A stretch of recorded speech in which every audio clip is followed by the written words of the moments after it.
Chapter 10:14. Boss, did the AI make a mistake?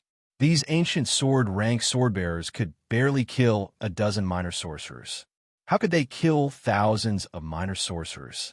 And 2 to 300 intermediate sorcerers? They even killed 2 heaven sorcerers?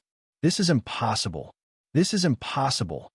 When the AI announced the results of these ancient sword rank swordbearers, one of the famed sword rank swordbearers finally could not take it anymore and stood up.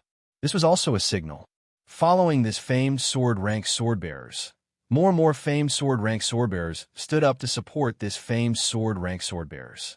They also did not believe that 18 ancient sword rank swordbearers could kill so many Wu people. This was like a joke. This time, the sorcerer tribe had sent out a total of 200,000 soldiers. If the total number of sorcerer tribe members killed by these ancient sword rank swordbearers was about 10,000, didn't this mean that these 18 ancient sword rank swordbearers had killed 5% of the sorcerer tribe's entire army? This meant that they had taken down more than half of the sorcerer tribe's army. These 18 ancient sword rank swordbearers had wiped out the entire house of guardians on the main star. Silence. Silence. Yao Wang slammed the table. You can doubt me, but you can never doubt the AI. Well, have you ever seen the AI lie? Yao Wang's loud question silenced the entire conference room. Yao Wang spoke the truth. In this world, the AI was the fairest. It recorded every battle result accurately and strictly. In the past few hundred years, the AI had made very few mistakes. How could it lie to them? All right, I won't say anymore. Take a look at this battle recording and you'll understand. Yao Wang waved his hand, and the projector projected a battle recording in the air. This was a recording of the swordbearers' battle. 18 ancient sword rank swordbearers had formed a tight formation and were rampaging through the witch tribe's army. They cut down melons and vegetables as if they were nothing. They were unstoppable. After the recording ended, all the famed sword-level swordbearers fell silent. The video lasted for around 5 minutes.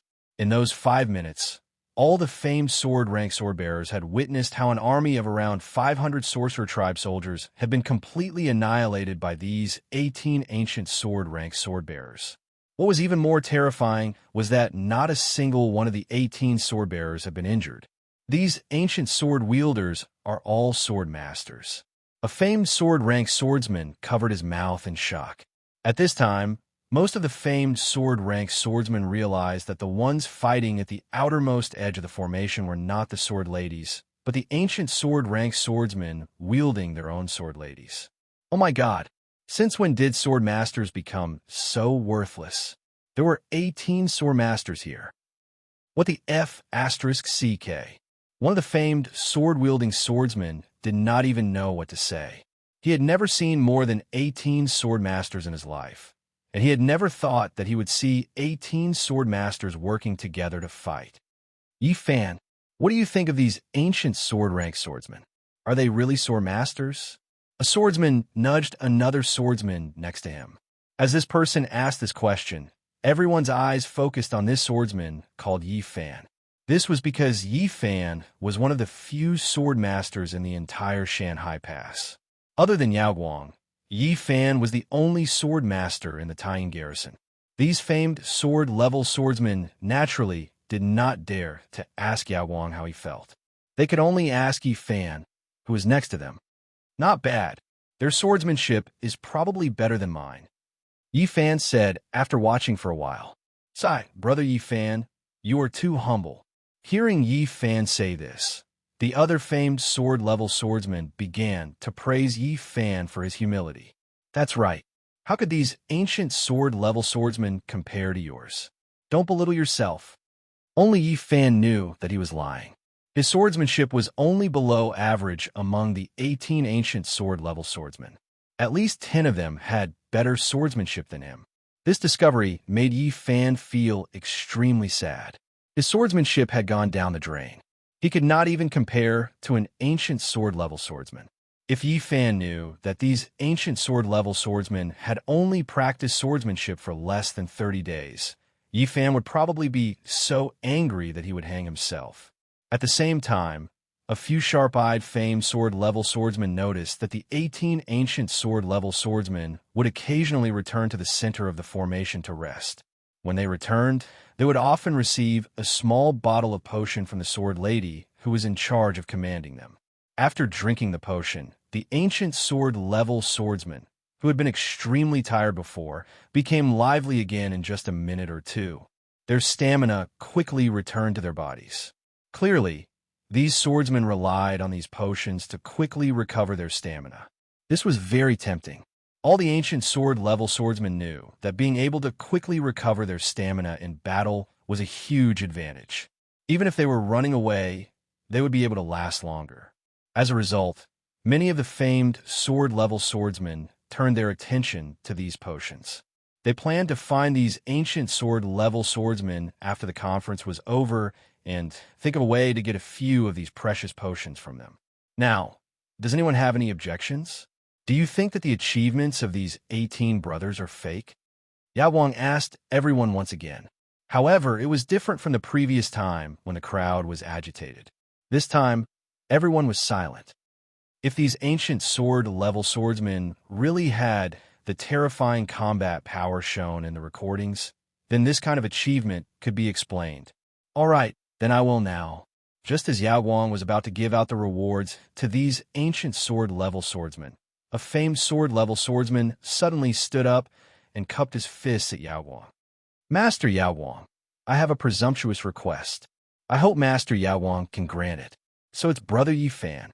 I wonder what Brother Yi Fan wants. Yao Guang raised his head and saw that the person who had spoken was none other than the only sword master other than himself and Gahan, Yi Fan. Master Yao Guang, I would like to spar with these brothers and see if their sword skills are as good as those shown in the recordings. I hope Master will grant my request. Ever since he had seen the skills of these 18 ancient sword-level swordsmen, Yi Fan felt like he was on pins and needles. Yi Fan knew that his inner demons were stirred. He could not accept that his sword skills were inferior to these ancient sword-level swordsmen. If he did not spar with these ancient sword-level swordsmen, Yi Fan would not be able to calm down.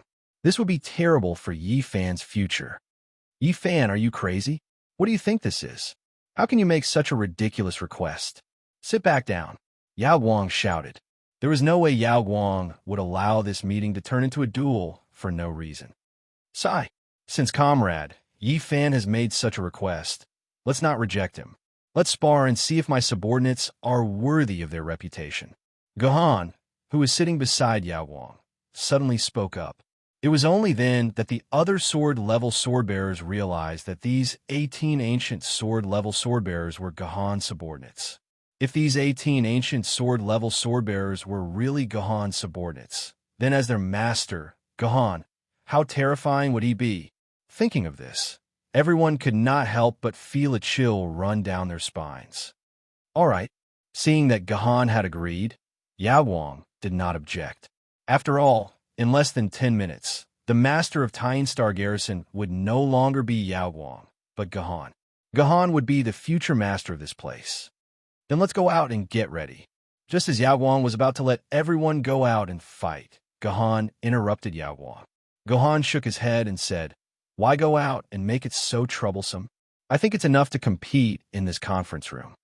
But Brother Gahan, there is not enough space in the conference room for everyone to fight. Yao Guang said with a frown. Who said there isn't? I think this big table is very suitable. It could be used as a stage. Gahan said as he looked at the conference table in front of him. This was a large oval conference table that was about 100 meters long and 10 meters wide. Putting aside the original purpose of the table, just based on its size alone, this table could indeed be used as a small martial arts arena. All right, Yao Guang could not be bothered to care so much. If Gahan wanted to cause trouble, then let him. After all, Gahan was very capable. As a result, a duel inexplicably unfolded on a conference table. Yi Fan was the first to step onto the conference table. Yi Fan's first opponent was an ancient sword wielder named He Ji Gang. This He Ji Gang was naturally Gahan's subordinate. He was already over 50 years old and could be considered a middle-aged swordsman. However, This middle-aged swordsman was one of the best sword-bearers out of the 18 sword-bearers. Guhan could not help but sigh after examining the swordsmanship of the 18 sword-bearers. If this Hejigang had started practicing swordsmanship from a young age, even if he could not reach the level of the mystic sword spirit, he could at least reach half the level of the mystic sword spirit. It was a pity that Hejigang was already old when he started practicing swordsmanship. It was a waste of good material. However, Hejigang was currently the best swordsman among the 18 swordsmen. Guhan had specifically chosen him to be Yi Fan's opponent. In Guhan's mind, Hejigang had about an 80% chance of beating Yi Fan. As for the remaining 20%, he was worried that Hejigang would be old and weak. If the fight became a long one, he might lose because of his stamina. Chapter 10:15. Hejigang was an ancient swordsman, while Yi Fan was a famed swordsman. Naturally, the two of them could not test each other's true strength. Therefore, Guhan and the two of them agreed that they were only allowed to use sword techniques and not sword essence. At the same time, they could only fight as ancient sword maidens. This way, the two of them would be on the same level. At the same time, whoever surrendered first or fell off the table first would lose the match. Very quickly, the two of them engaged in an intense battle. Sword light from both sides danced in the air, clashing against each other. All the sword bearers were dazzled by the battle. They began to praise the swordsmanship of the two swordmasters. Their swordsmanship was truly brilliant. Of course, in Guhan's eyes, the two swordmasters' swordsmanship was laughably lame. If Guhan was Hejigang, just Yi Fan's first move alone would have been enough for Guhan to retaliate in 100 ways, and he would be able to push his opponent off the table in the first move. Of course, if Guhan was Yi Fan, the result would be the same. Either way, the two of them would not be a match for Guhan. Although in the eyes of Guhan, the two of them were so weak, but in the eyes of the two of them, it was an evenly matched battle, a fierce battle between dragons and tigers, a battle of equal strength. Yi Fan took advantage of his young age and good stamina to continuously attack Hejigang. As for Hejigang, because he was old, his stamina could not keep up with Yi Fan, so he could only defend passively. However, thanks to the toughness he had developed over the past 30 days, Hejigang's defense was watertight. After hundreds of moves, the two of them were still evenly matched. However, Yi Fan knew very well that he was gradually falling into a disadvantageous position. Because Yi Fan had been attacking fiercely, his stamina consumption was far greater than Hejigang's. By the time Yi Fan realized this, the difference in stamina between the two had been reversed. Instead, Hejigang, who was in his 50s, had much more stamina left than Yi Fan. In addition, Hejigang's swordsmanship was above Yi Fan's. So after a few hundred moves, the crowd could clearly see that Yi Fan was still at a disadvantage, and this disadvantage was getting bigger and bigger. Soon he would lose. Even the crowd could see this, so how could Yi Fan, who was a master swordsman, not see this? So Yi Fan became more and more anxious. He could not accept that he had lost to an ancient swordsman. Not only did Yi Fan's anxiety not help him, but it also gave Hejigang a great opportunity. Hejigang aimed at Yi Fan's flaws and attacked several times.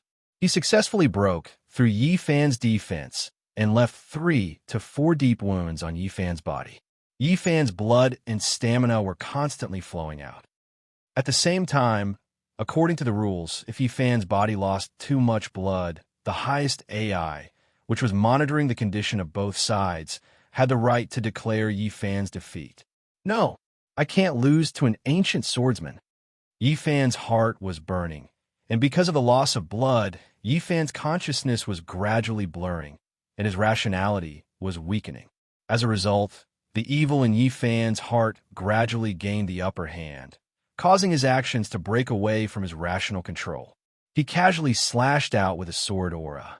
Hejigang, who was ready to celebrate his victory, suddenly narrowed his eyes. He was horrified to find that Yi Fan had not followed the rules they had agreed on, and had waved his hand to attack with a fierce sword aura. The distance between Hejigang and Yi Fan was very close, And in addition to the fact that He Ji-gang was not a very powerful expert, and He Ji-gang was not prepared at all, this sudden sword aura instantly put He Ji-gang in an extremely dangerous state. He had no way of dodging this sword aura, and if this sword aura really hit his body, then even if He Ji-gang did not die, he would probably have to stay in the med bay for a day or two. Bang! At this critical moment, He Ji-gang only felt a gust of wind behind him, and another sword aura appeared out of nowhere. Just as Yi Fan's sword aura was about to cut He Ji-gang, it collided with the sword aura. After the collision, the power of the two sword auras canceled each other out and finally disappeared without a trace. He Ji-gang also narrowly avoided the disaster.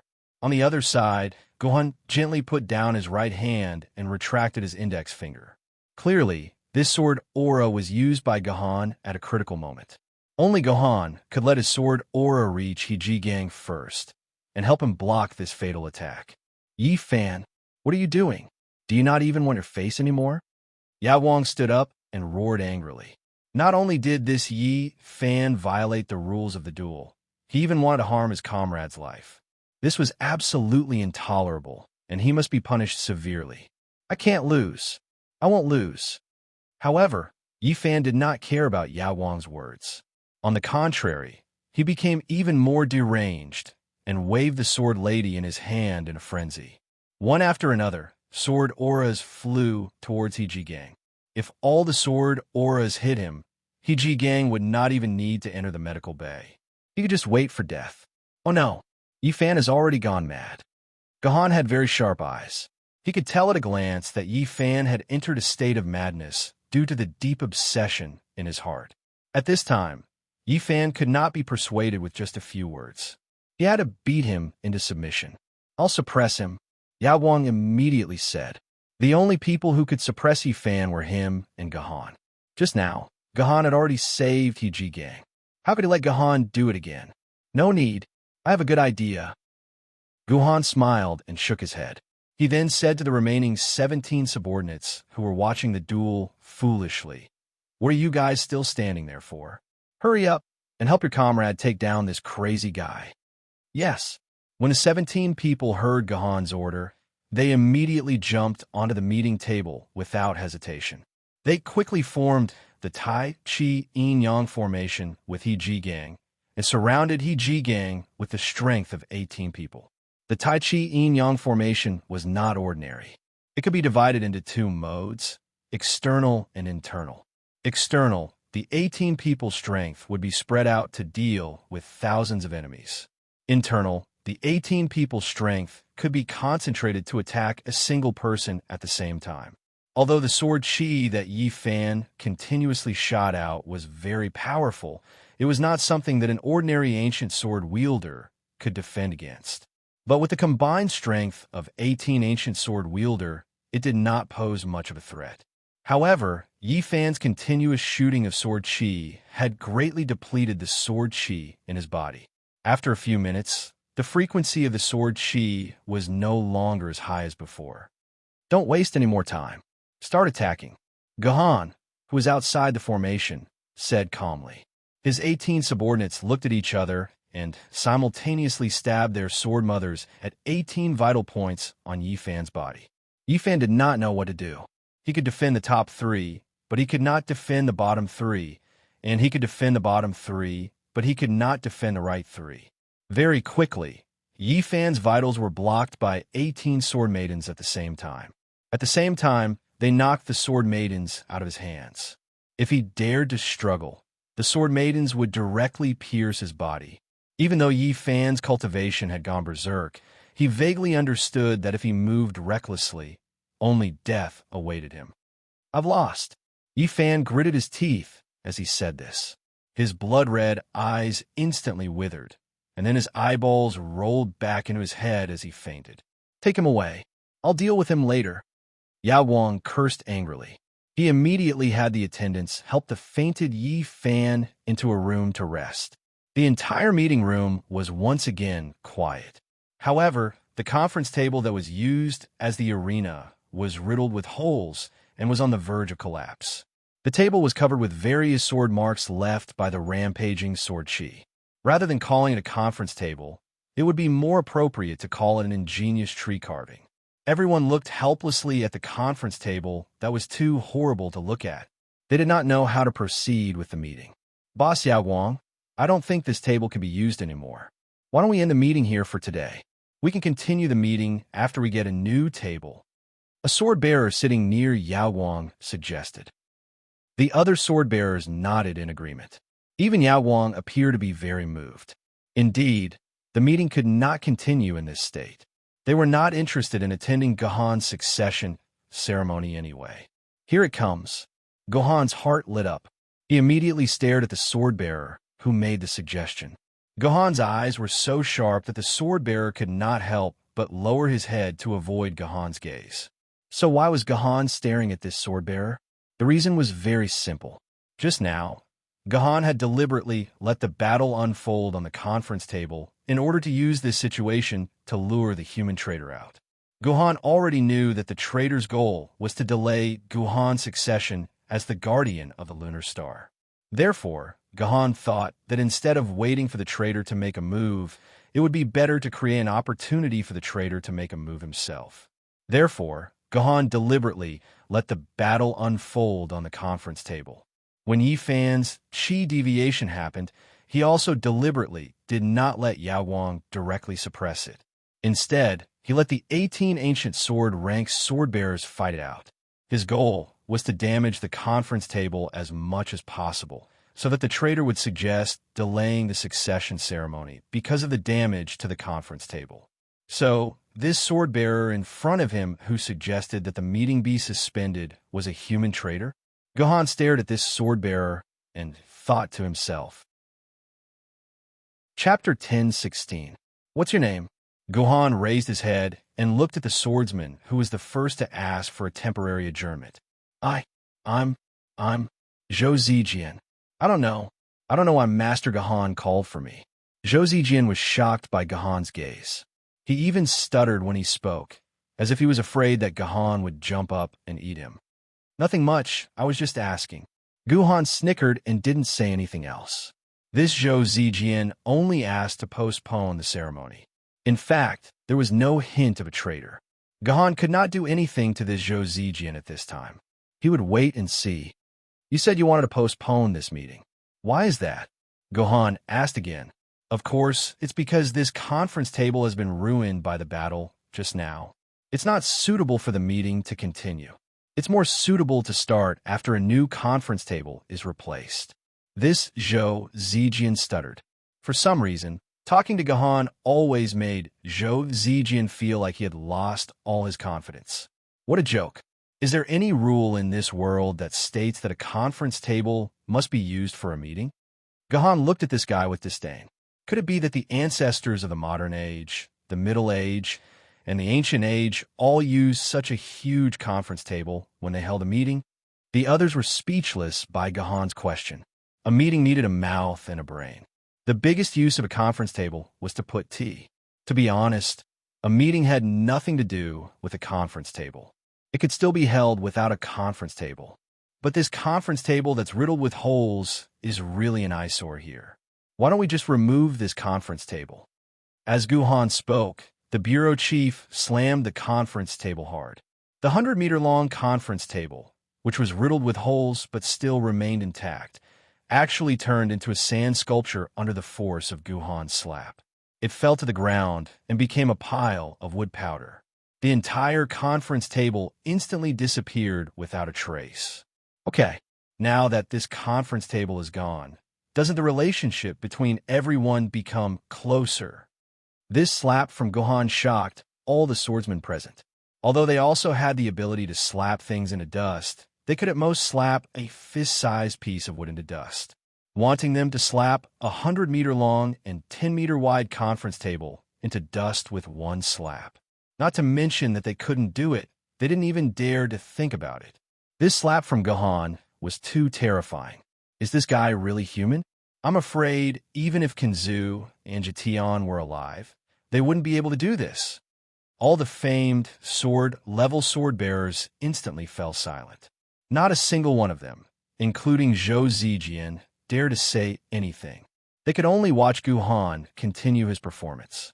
It seems that no one has any objections. Brother Yao Wang, I think we can continue with the meeting. After all, it's not easy for everyone to gather together. With so many famous swordsmen gathered here, Wu people might find a loophole. Therefore, it's better to carry on with this meeting and solve all the problems at once. It's too troublesome to run around. Guhan said with a smile. Comrades, don't you think so? Guhan's gaze swept across the other famous swordsmen. Afraid of Guhan's power, these swordsmen didn't dare to say anything else. Previously, they had opposed Guhan not only because they didn't like Guhan's qualifications, but also because they felt that Guhan wasn't strong enough to become the Moon Guard. However, after seeing the strength of the 18 ancient sword wielders under Guhan, as well as the fact that Guhan had shown that he was able to completely disregard 1502, as well as the fact that he had just shattered the entire conference table with a single palm strike, it was clear that no one could match his strength. The biggest reason to oppose Guhan no longer existed. Forget it. This Guhan had Yao Wang's support, and he had unparalleled abilities. It seemed that the position of Moon Guard was already his. So what was there to oppose? Did they really have to wait a few days to see Guhan strut around in front of them? They might as well settle everything today and hide far away from this Guhan, pretending that he didn't exist. Thinking of this, all the famous swordsmen no longer objected.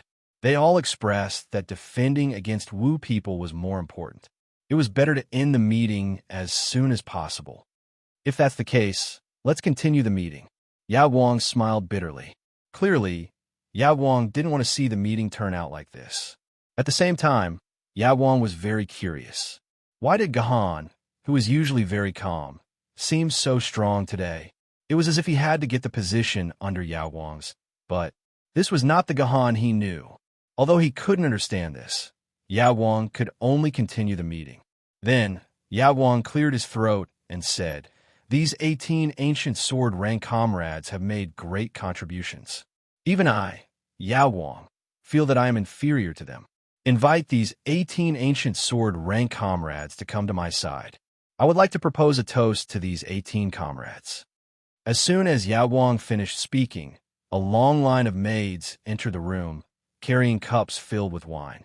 When Jiu Yuechen and the other 18 saw Guhan nod, they happily walked in front of Yao Wang and took the cups from the maids.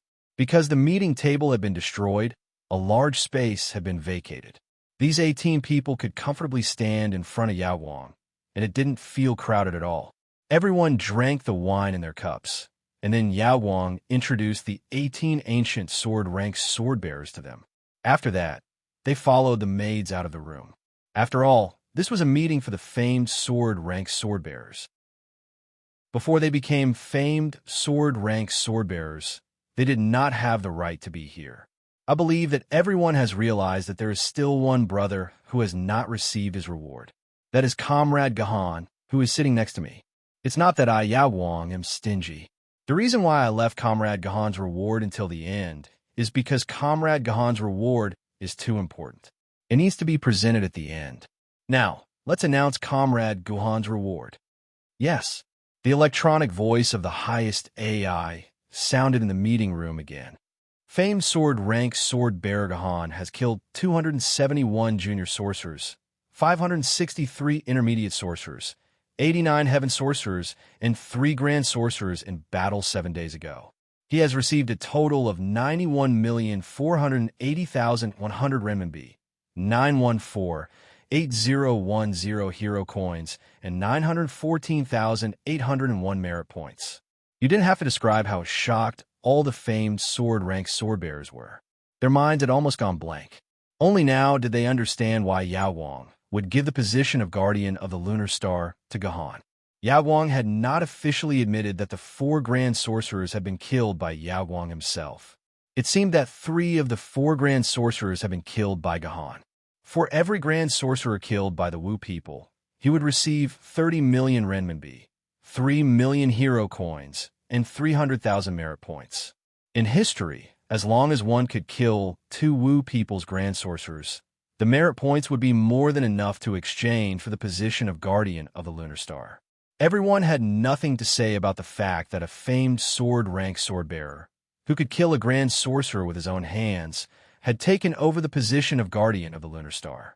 Therefore, at this moment, after the highest AI announced Gohan's contribution, all the famed sword-rank swordbearers were completely convinced. They also started to sincerely acknowledge Gohan as their leader. Everything seemed to be back on the right track. Gohan was also very satisfied with the reward he had received. He didn't care about the RMB, but the 9 million hero coins had helped Gohan a lot. At least, the 9 million hero coins were enough for Gohan to synchronize all of his sword ladies to the first level. Tonight, Gohan's sword ladies would have to suffer again. After the distribution of Gohan's reward, the meeting finally entered the most important part. I believe that all of you have heard the news that I, Yao Guang, will be passing my position to one of you today. At this point, Yao Guang exclaimed, I, Yao Guang, have been in Shanhaiguan for 2 years and 9 months. In another 3 months, I'll be returning to the base city. Logically speaking, I, Yao Guang, should be happy to be returning to the safer base city. However, in reality, I'm very sad and in pain because I couldn't find anyone to entrust the Tyene Star garrison to before I left. The position of Guardian of the Lunar Star is too important. Not only does it concern the safety of everyone here, but it also concerns the safety of the entire human race. Therefore, the position of Guardian of the Lunar Star must be shouldered by someone with sufficient strength. Since the previous Guardian passed the position to me, Yao Guang, I have to pass this responsibility to a true powerhouse so that he can protect everyone's safety. At first, I thought I wouldn't be able to find such a powerhouse before I left. I didn't expect God to send this powerhouse to me. He's Brother Gohan, who's sitting next to me. Yao Guang pulled Gohan to his feet excitedly. The two of them held hands and looked very intimate. Initially, I was very troubled about how to prove Brother Gohan's strength to everyone. However, after the accident just now, there's no need for that. I believe that everyone has completely understood Brother Gohan's strength. Brother Gohan has only been in Shanghai Pass for 6 months. He'll be guarding Shanghai Pass for 2.5 years. I believe that during these 2.5 years, the Guardian of the Lunar Star and even the entire Zhou Tian Star battle formation will be impregnable. Even if there are twice as many Wu people, they won't be able to break through the place protected by Brother Gohan. All right, there's no time to lose. I'll pull down my Tyene Star Zhou Tian Star banner now. Then Yao Guang, who was talking excitedly, suddenly let out a heart-wrenching scream, which shocked everyone. They saw Yao Guang clutching his chest tightly. He pointed at the wine glass at the side and said intermittently in pain, "Poison, poison." After saying that, Yao Guang fainted and completely lost his consciousness. Chapter 10:17. No one had expected such an unexpected situation to happen at the last and most critical moment. The dignified Guardian of the Lunar Star was poisoned at the critical moment when he was about to pass on his position, and he passed out with no one knowing if he was dead or alive. Fortunately, modern medicine was sufficiently developed, and there was also the existence of something as abnormal as a medical pod. Therefore, Yao Guang was sent into the medical pod immediately. According to the medical pod, it was an extremely troublesome virus. Even with the power of the medical pod, it would take more than 5 days to neutralize all the toxins. However, this outcome made everyone heave a sigh of relief. It did not matter whether it was 5 days or 50 days, as long as Yao Guang's life was not threatened, it was enough. As for the problem of Yao Guang's lack of combat power, the sword bearers were not so concerned. Anyway, now that there was Gohan, who was much more abnormal than Yao Guang, as long as Gohan was around, not only could they make up for the lost Yao Guang's combat power, but they would also have more than before. Hence, Yao Guang did not seem so important anymore. Strange. Why would someone poison Lord Yao Guang? He has already decided to step down and will leave Shanghai Pass in 3 months. If the spy wanted to poison someone, he should have poisoned Gohan. Why would he do it to Lord Yao Guang? This is really strange. After calming down, all the famous sword-bearers present could not help but have such a question in their hearts. Yes, Yao Guang was about to leave Shanghai Pass, and his threat to the Wu people was about to be reduced to a minimum. There was no need for the Wu people to take such a huge risk to poison Yao Guang. On the contrary, poisoning Gahan was what they should do. However, in the end, the one who was poisoned was Yao Guang, which puzzled them. However, this question was not difficult to answer in Gahan's eyes. The reason why the Wu people poisoned Yao Guang was very simple. It was to delay the time for him to take over as the guardian of the lunar star. Now that Yao Guang had entered the medical pod for treatment as they wished, Gahan could not drag Yao Guang out of the medical pod. Even if Gahan really did that, he could not wake the unconscious Yao Guang. If Yao Guang had not taken the initiative to pull out the lunar star's great Zhou Tian Star Hour banner, then Gahan would not have been able to inherit the position of the lunar star's guardian at all. Unless Gahan killed Yao Guang now and destroyed the old lunar star's great Zhou Tian Star Hour banner, only then would Gahan be able to inherit the new lunar star's great Zhou Tian Star Hour banner and become the new guardian of the lunar star. Unfortunately, no matter how much Gahan calculated, he still missed one move. He did not think that the Wu people would choose to directly poison Yao Guang. Because of Yao Guang's poisoning, the Wu people finally achieved their goal. They successfully delayed for 5 days, which was enough for the remaining 9 great sorcerers to be resurrected. I have investigated the origin of this batch of wine. This wine was stored in the warehouse of the Tian Star garrison about 30 years ago. It has always been stored in a relatively hidden place in the Tian garrison until today, when Yao Guang specifically asked me to look for some old wine. It was dug out from the depths of the warehouse. Because the entire warehouse has a complete surveillance system, I have even checked all the videos frame by frame. Therefore, I can guarantee you that this bottle of wine has not been opened before it left the warehouse, Tamono Kakazi said very seriously. Then what about on the way? On the way from the warehouse to the conference room, could someone have poisoned the wine? Gahan asked after thinking for a while. On the way from the warehouse to the conference room, only the maid who was in charge of collecting the wine had the chance to poison the wine. From the time the maid touched the wine to the time she handed it to Yao Guang, a total of 21 minutes and 32 seconds had passed. During these 21 minutes and 32 seconds, 19 minutes and 16 seconds were under surveillance, and the rest of the time was in the blind spot of the surveillance. Therefore, I can't guarantee that the maid did not poison the wine, Tamono Kakazi answered. But the maid is already dead. Gahan smiled bitterly. As soon as Yao Guang was poisoned, Gahan sent people to arrest all the maids, trying to find the culprit. However, when the famous sword-bearers found the maids, one of the maids who poured the wine for Yao Guang had already died from the poison. The clues had been cut off, but it was almost certain that the maid was the one who poisoned the wine, and the maid had obviously been killed by the spy. What about that Zhou Zijian? He is a serious suspect. I want you to look through his background immediately, as well as all the information since he entered Shanghai Pass. See if there are any important clues. Gahan quickly told her about Zhou Zijian, who was a serious suspect. All right. Tamono Kakazi accepted the order and left. As Gahan had asked for all the information related to Zhou Zijian, the amount of information was quite large. If they were to use manual methods to look through all the information, it would probably take at least 2 to 3 days to look through all the information. However, because Tamono Kakazi was the highest level of artificial intelligence, her speed of looking through the information was quite fast. In less than 10 minutes, Tamono Kakazi brought back the results of her work. Gahan, I've looked through all the videos about Zhou Zijian more than 10 times.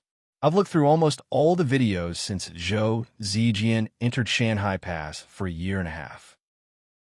I can guarantee you that at least within the range of the videos, there is nothing strange about Zhou Zijian at all. He did not reveal any flaws. What about him and the maid? Did they have any contact? Gahan asked again. Absolutely not. All the maids are not allowed to leave the Tian Star garrison, and the number of times Zhou Zijian has entered the Tian Star garrison can be counted on one hand. Since there are many surveillance cameras in the public areas of the Tian Star garrison, almost all of Zhou Zijian's actions are under surveillance. He always leaves after a meeting, and he has never stayed in the Tian Star garrison for more than a minute. It's impossible for him to have any contact with the maid, Tamono Kakazi answered solemnly. In other words, this Zhou Zijian has the perfect evidence to prove his innocence. Guhan's expression was solemn. But do you think that's possible? My main suspect is perfect to the point where he doesn't reveal any flaws. Isn't this the biggest flaw? Are you saying that this Zhou Zijian is in disguise? He purposely put on such a perfect performance? Tamono Kakazi asked. Jina-chan, let me ask you. Can you monitor the situation in Zhou Zijian's house? Gohan asked again. I'm afraid that won't work. According to the law, every sword wielder's home is a place of absolute privacy. No public surveillance equipment is allowed to enter the sword wielder's home. Therefore, other than the public areas in Zhou Zijian's guardian mansion, there are no surveillance equipment anywhere else. I can't monitor Zhou Zijian's situation in his own home. Tamono Kakazi immediately replied. That's right. The Wu people have one more Grand Wizard who can open the Void Door. Although the Guardian Mansion has a shielding device that can block the Void energy, as long as Zhou Zijian can remove the shielding device in his house and open the Void Door, Zhou Zijian will be able to contact the Wu people through the Void Door. Moreover, among the 12 Grand Wizards of the Wu people, He has a special ability. He can place his target between the Void and reality. The recording and surveillance equipment won't be able to see the existence of the spell. Since he is in between the Void and reality, the shielding device that guards against the Void Door won't work.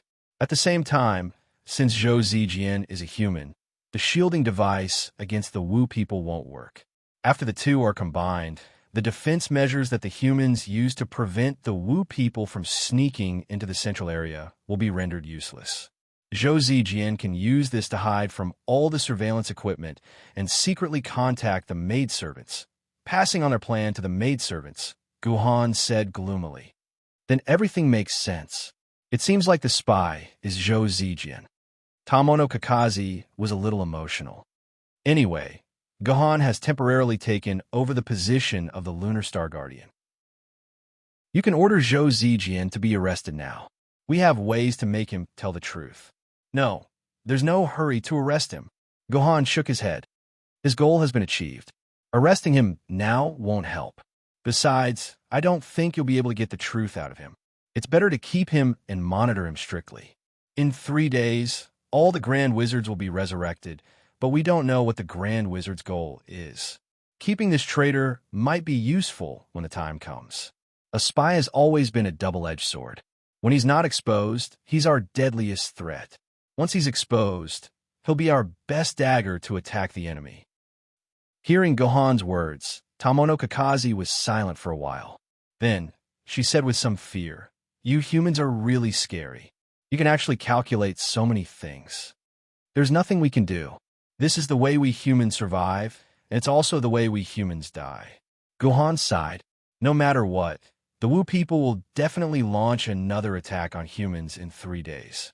Immediately pass my order to all the sword bearers at the famed sword level. Order them to rest and build up their strength in the next 3 days.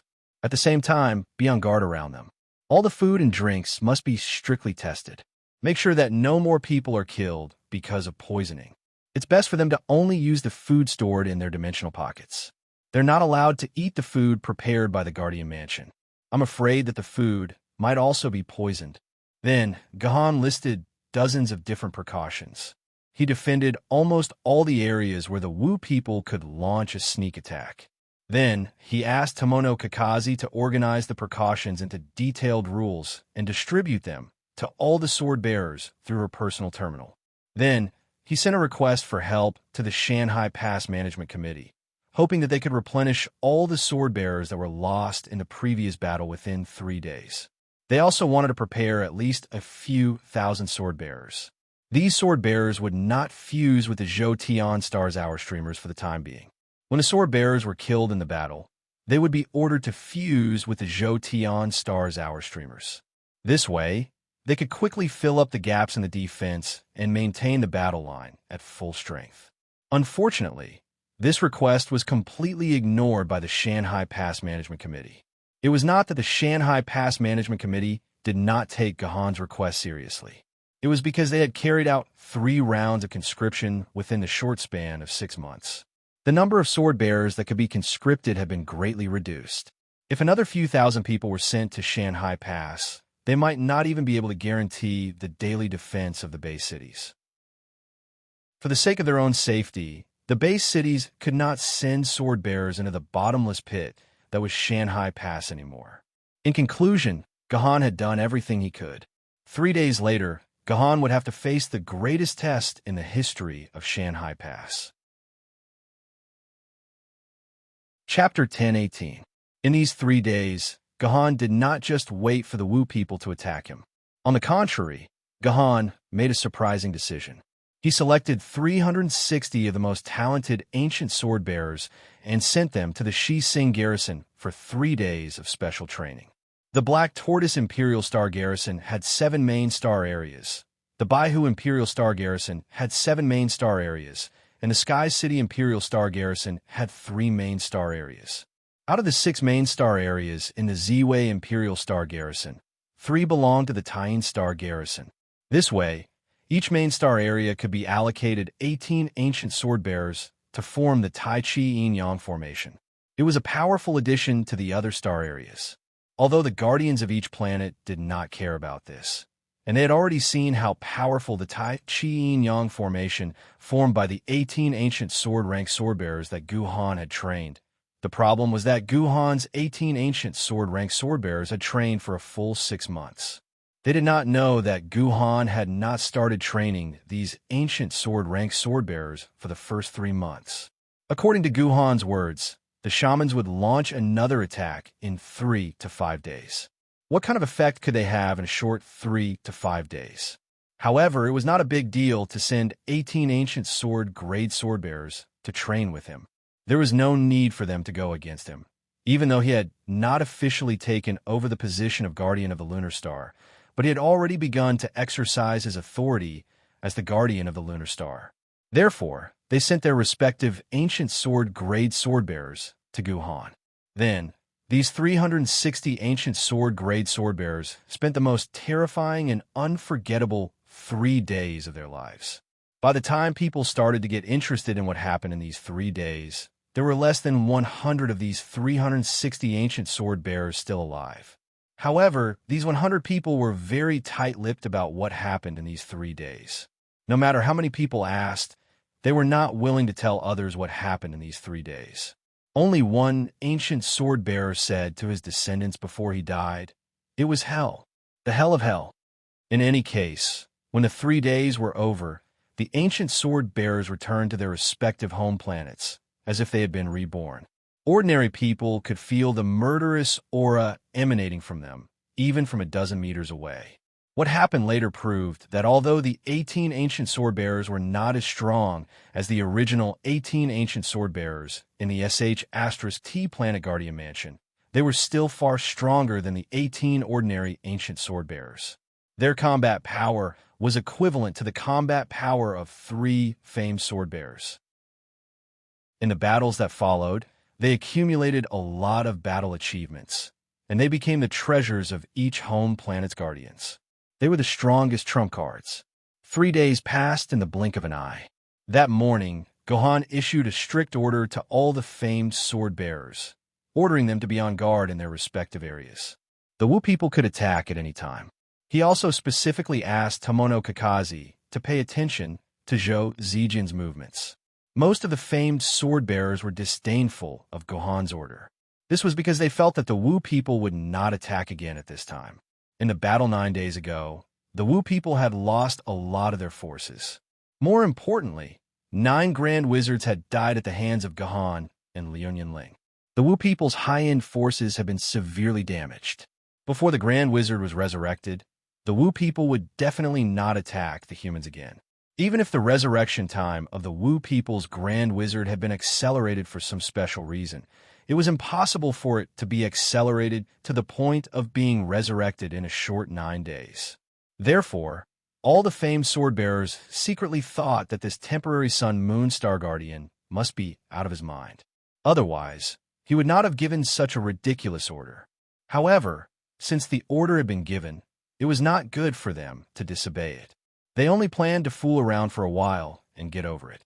However, when the sun rose to the highest point in the sky, a sky full of dust appeared at the border of the Guardian's mansion.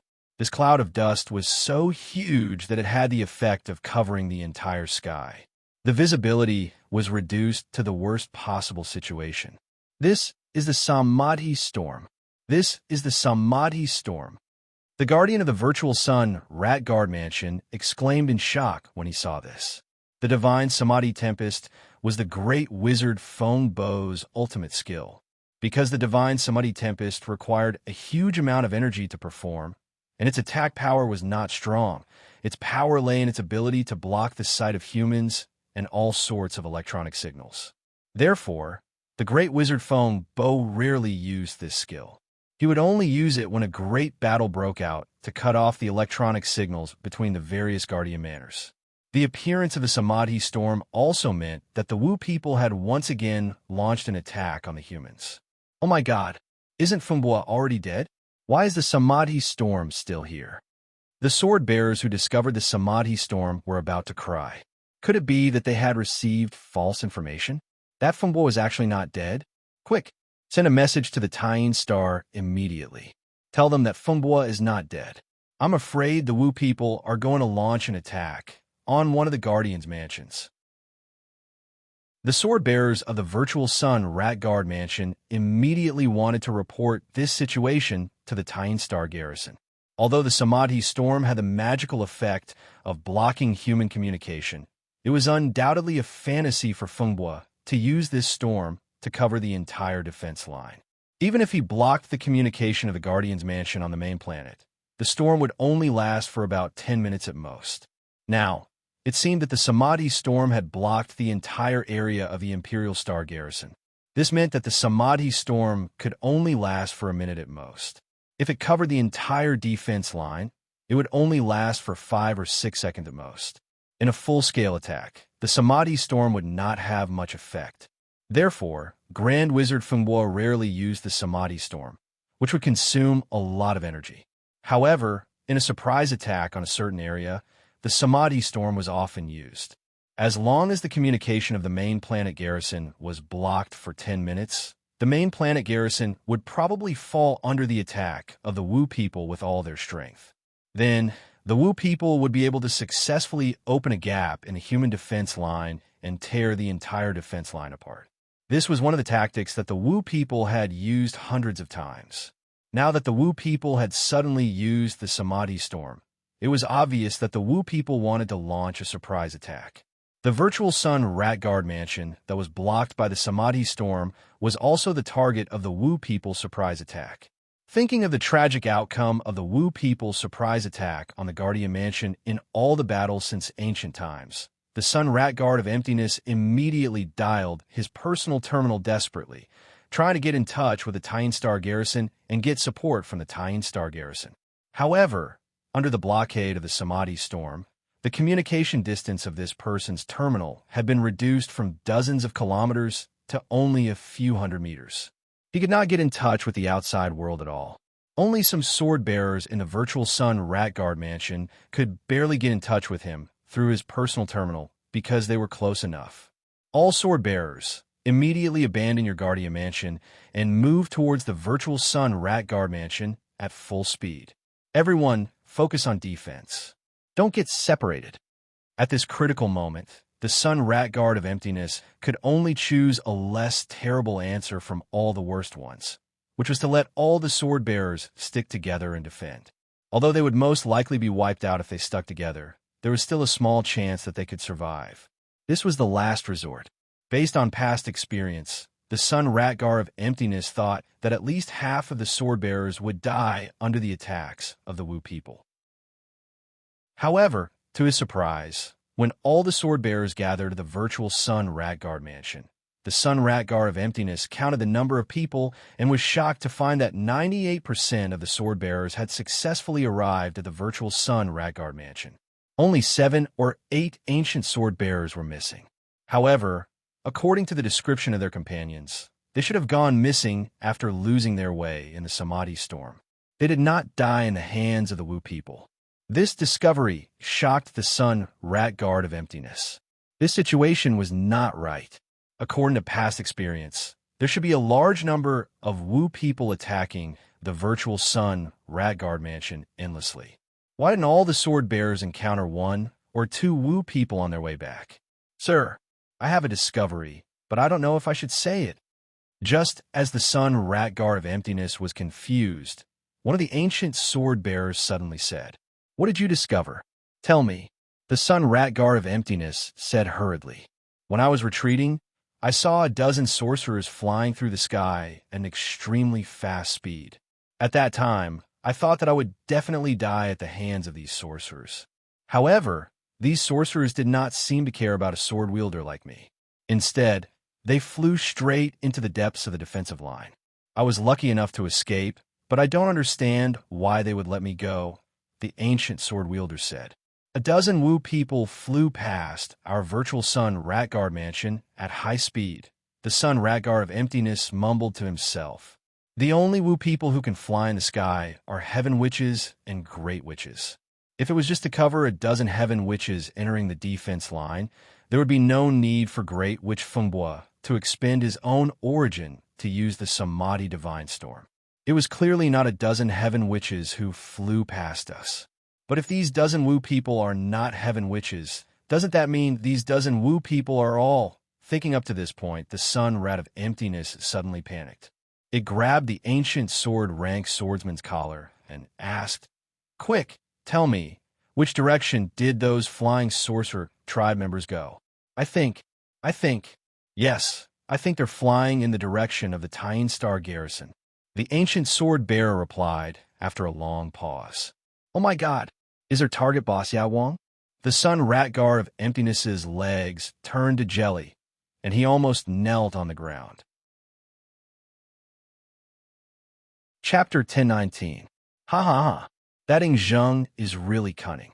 I can't believe he actually came up with such a way to delay us for 3 days. Now, even if a sword immortal were to descend, he would not be able to stop us. We, the Wu people, can finally break out of this cage that has lasted for over 100 years. All the maidservants and staff in the Tying garrison suddenly heard a terrifying voice. When they raised their heads timidly and looked in the direction of the voice, they saw a terrifying creature with 9 bird heads screaming in the air. Jiuying. It's the Grand Shaman's Jiuying. Although these maidservants and staff were all ordinary humans, they had worked in the Tying Star garrison for a long time, so naturally, they had memorized the images of the 12 Grand Shamans. With just one glance, they could tell that this 9-headed monster in front of them was the Grand Shaman Jiuying, the cruelest of the 12 Grand Shamans. Legend had it that the 9 heads of the Grand Shaman Jiuying would eat the hearts and livers of 9 living humans every day. It was the cruelest and most terrifying Grand Shaman among all the Grand Shamans. At the thought of this, these humans were even more frightened. As mentioned before, in the entire Shanhai Pass, only the Sunstar Garrison and the Tying Star Garrison had ordinary humans. In the rest of the garrison mansions, apart from the sword bearers, there were only simulated robots. The reason for this was that in the entire Shanhai Pass, only the Tying Star Garrison and the Sunstar Garrison were absolutely safe. For over 100 years, there had never been a case where a Grand Shaman could destroy the Tying Star Garrison and the Tying Star Garrison.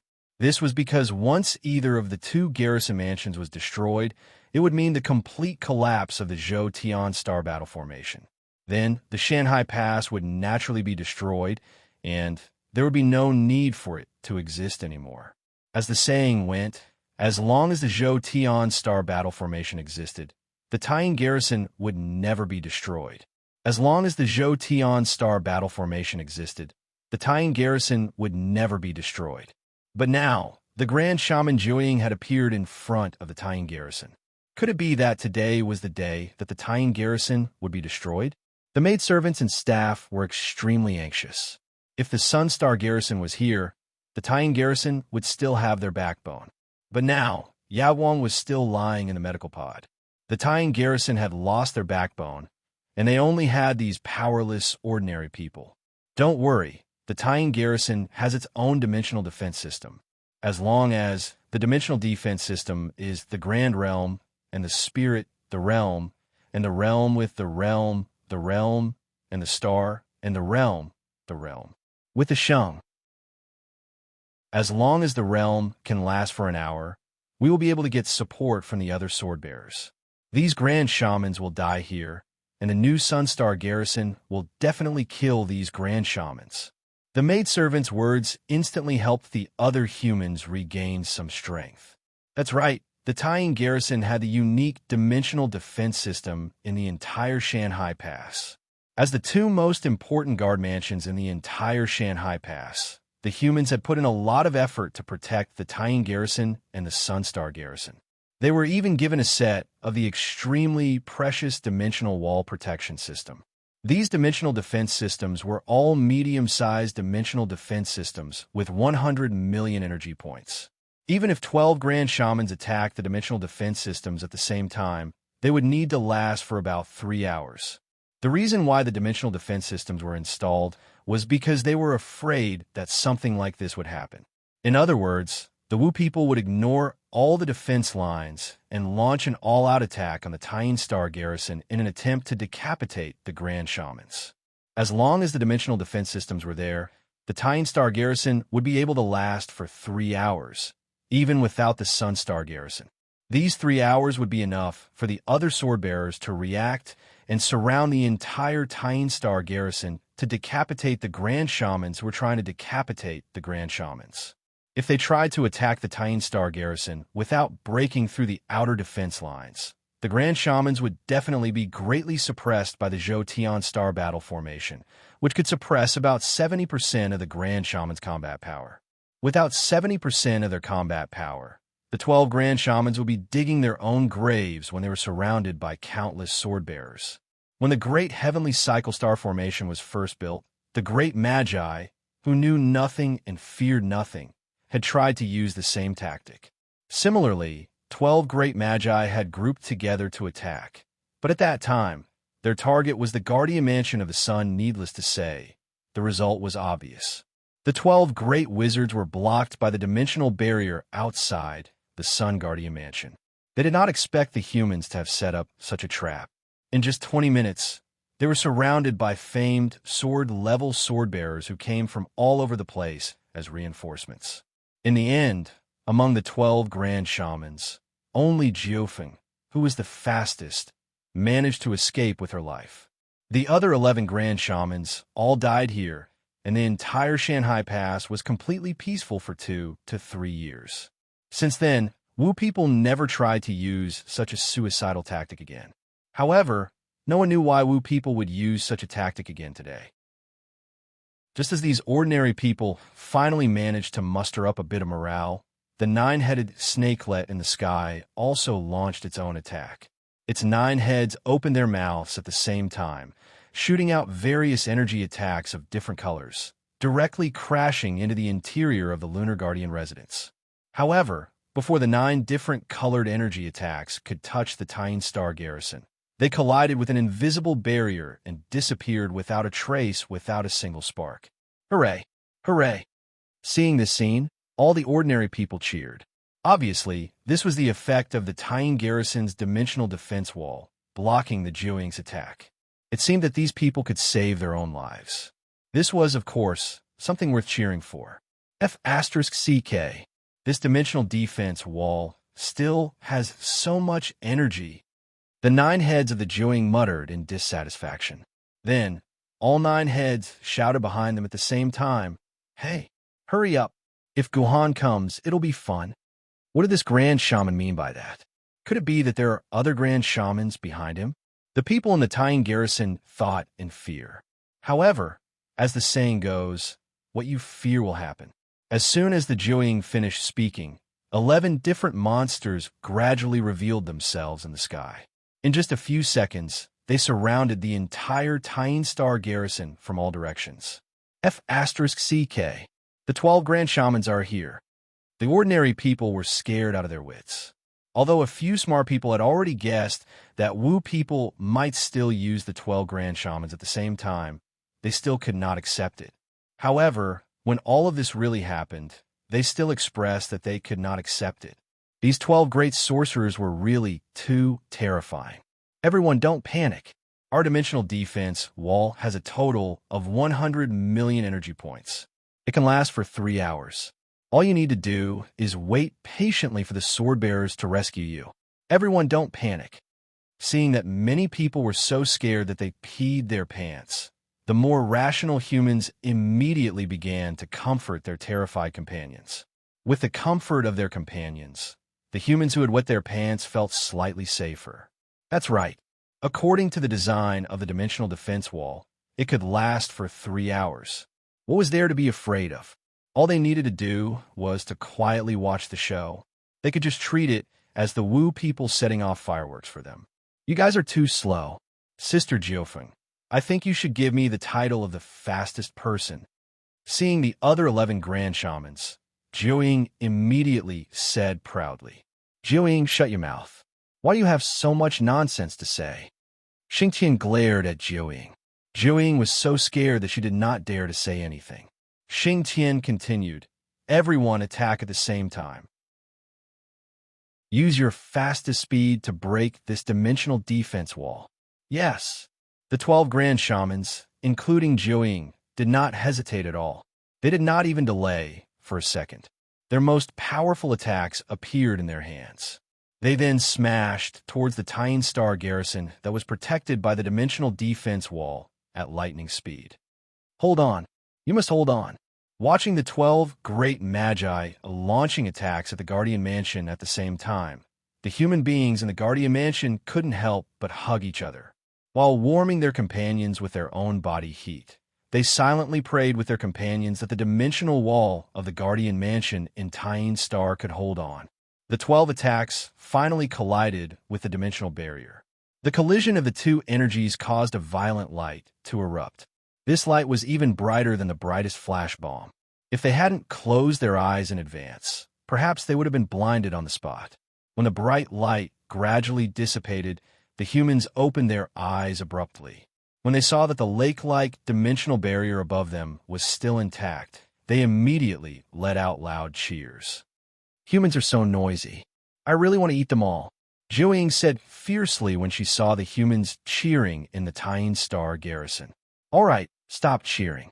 It looks like Lord Zheng has done a perfect job. They will soon become your food, little brother. Jiofeng chuckled, then turned to look at the other great witch beside him and asked with a smile, Chang, do you want to eat a few too? This grand shaman named Chang'e was completely different from the other 11 grand shamans. The other 11 grand shamans more or less had different animal symbols, but this grand shaman Chang'e had the appearance of a normal human. However, this Chang'e had an extremely ugly appearance. She looked like an old witch who had her face splashed with acid. If you want to eat, you can eat. It has nothing to do with me. Chang'e did not even look at Jiofeng. Continue attack. Xingtian, who had given the order, gave another order. All the grand shamans stopped talking, and another round of attacks collided with the dimensional defense wall. These grand shamans are just wasting time. The dimensional defense wall can last for 3 hours. Before an ordinary human could finish his words, a dark energy directly collided with his body. In an instant, his body was vaporized, and no trace of his existence could be found in this world. Xiang Lu, aim better. Don't ruin my delicious food. Jiuying yelled at the grand shaman Xiang Lu, who was the one who released the dark energy. At the same time, the death of this human indicated that something terrible was about to happen. The dimensional defense wall of the Tying Star garrison had been broken. Chapter 1020. The 12 great magi's attack killed half of the humans in the Tying garrison. The remaining half knelt on the ground and shivered. They were so scared that they forgot their names. They couldn't understand why the dimensional barrier with 100 million points of energy was destroyed after only 2 rounds of attack. Not to mention the 12 meteor level Yuan Ko, even the 12 universe level Yuan Ko wouldn't be able to last 2 rounds of attack. Brothers, don't fight with me. Let me eat a few delicious ones first. The 9-headed snakelet let out a shrill cry, and then its body shot into the Tyene Star Guardian mansion like a rocket. His 9 heads flashed and appeared on the ground of the Tyene garrison with 9 beautiful maids in his mouth. The fact that Jiuying's body could appear in the Tyene garrison proved that the dimensional barrier outside the Tyene Star garrison had been destroyed. "Help! Help! Don't eat me!" The 9 maids in Jiuying's mouth screamed and begged Jiuying to let them go. However, how could Jiuying listen to these poor maids? It was like holding an egg in your hand and preparing to eat it, and the mother chicken was begging you not to eat her child. Would you let go of the egg? Therefore, in an instant, the 9 maids were all cut into 2 by the 9-headed snakelet's beak and swallowed into its stomach. There were also some severed limbs on the ground. The 9-headed snakelet was also an important figure. So how could it be willing to eat food that was covered in dust on the ground? Therefore, these severed limbs were left on the ground in such a miserable manner, causing the remaining humans to let out heart-wrenching screams. "Jiuying, we didn't come here to let you have a sumptuous meal. That Guhan will be here soon. We have to destroy the throne of the Tyene guardhouse as soon as possible. This is the most important thing." The other 11 great magi also landed on the ground of the Tyene garrison. Ho-E reprimanded Jiuying. "Ha! You're being too careful.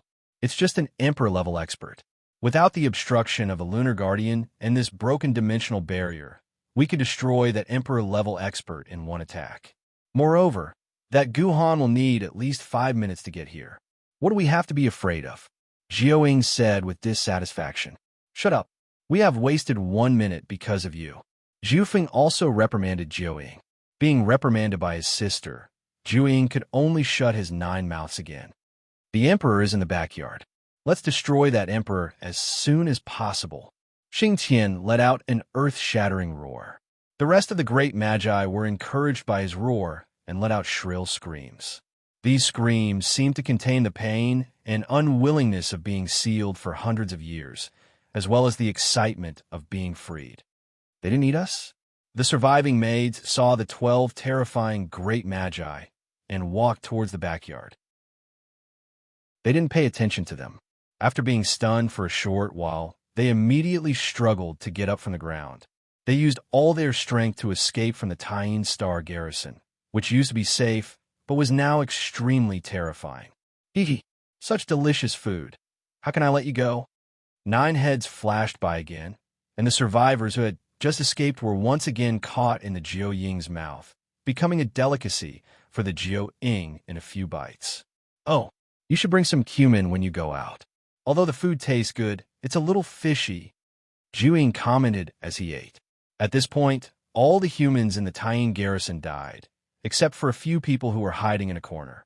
Although the lunar throne was the most important thing in the Tyene garrison, once the dimensional protection wall was broken by the Wu people, no matter how beautiful the house was, it wouldn't be able to protect them. Therefore, the lunar throne was placed in the backyard without any special care. It looked like a pretty chair in the park. But now, for the first time, 12 odd-looking senior magi showed up around the chair. These senior magi all stared at the chair with a scorching hot look, which seemed to be able to melt ice and snow, seeming to want to swallow the chair right now. "Zhu Wu above, it's been hundreds of years. We finally see this broken chair." Feng Bo let out an angry roar, expressing the emotions in his heart. "Zhu Wu above, we are finally free." Rainmaster said, "Over the past hundreds of years, the Wu people had tried to get close to the throne time and time again. In order to get close to the throne, the Wu people had paid an extremely heavy price. All the members of the wizard tribe died and were resurrected again and again. Even the great wizard who was the best at staying alive had died more than 20 times. At the most tragic time, there was only one great wizard left in the entire wizard tribe, while thousands of members of the wizard tribe hid in the ancestral wizard land, struggling at death's door. Yet even so, the shaman tribe did not give up and launched round after round of attacks. They carried out round after round of reincarnation until they finally stood next to the throne that was of utmost importance. At this moment, the great magi had to use their most powerful attacks at the same time and attack the throne at the same time. Then, the throne would definitely be smashed into pieces. The moment the throne was smashed into pieces, The Zhou-Tian star battle formation that had sealed them for hundreds of years would be destroyed in an instant. The Wu people would welcome their final liberation, then blow the horn of retaliation and revenge against the entire human race. Attack. With Xingtian's order, all the great magi started to gather their attacks at the same time. In order to commemorate this extremely meaningful moment, all the great magi used their most powerful attacks. For example, Hui started to gather his sunset arrow, while Xingtian gathered a blood-red halo on his axe's blade. This was Xingtian's most powerful attack, the Slaughtering Emperor. Zhu still gathered different colored halos on his 9 heads, attacking with 9 different types of energy at the same time. Without any surprises, these 12 most powerful attacks smashed onto the lunar throne at almost the same time. Then, with the lunar throne as the center, a white light that was even more dazzling than before shone forth. This white light was so dazzling that even their creators, the 12 great magi, had no choice but to subconsciously close their eyes to prevent themselves from being blinded by the white light. When the white light finally faded, the great magi immediately opened their eyes impatiently, wanting to witness the moment the lunar royal clan was destroyed, the moment the Zhou-Tian star battle formation was destroyed, and the moment the Wu people declare their freedom. But why did that lunar throne still appear in its original position without any damage? The eyes of the 12 senior magi all popped out. The throne of Moon had clearly endured their most powerful ultimate attacks, yet the throne of Moon was still perfectly unharmed. Could it be that the throne of Moon itself was so tough that it could withstand the ultimate attacks of 12 senior magi? Brothers, it looks like our previous information was wrong. The strength of this lunar throne has exceeded our expectations. It can actually withstand all of our attacks, said Ho-E in a deep voice. But this is not strange. After all, this is the first time we have attacked the lunar throne. It is normal for there to be an error in our information. Everyone, immediately gather your strength and prepare for another attack. This damn throne won't be able to withstand more than a few rounds of our attacks. The great magi nodded in agreement at Ho-Yi's words. They began to gather their strength once again. But what made the great magi feel slightly terrified was that after the second attack, the lunar throne still remained unharmed. The third time, the fourth time, the fifth time, when the sixth attack still did not have any effect, the great magi finally began to panic. They had already sensed that things seemed to have deviated from their plan. Ho-E, this is not right. I seem to feel a familiar power resisting our attacks. Ping-E, who was the most sensitive to power, hurriedly said to Ho-E, "That's right.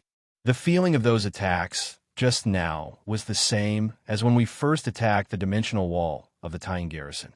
All of our power was blocked by that dimensional wall," said Chang immediately. "Damn it. Why don't we go and touch it ourselves, and we will know." Zhu let out a strange cry, and his 9 heads rushed towards the throne. However, when they were about 5 meters away from the throne, they were forcibly blocked by an invisible power, and this power directly penetrated into Zhou body through Zhou's head. Zhu let out a strange cry and was directly bounced back. His body curled up on the ground and trembled. Obviously, he had suffered a serious injury. It's the dimensional wall. There's no mistaking it. This is the power of the dimensional wall. Rainmaster's eyes widened. It was common knowledge that the energy of the dimensional wall was best exhausted through long-range attacks. If one directly came into contact with the dimensional wall, then the energy of the dimensional wall would in turn invade Yuan Ko's body.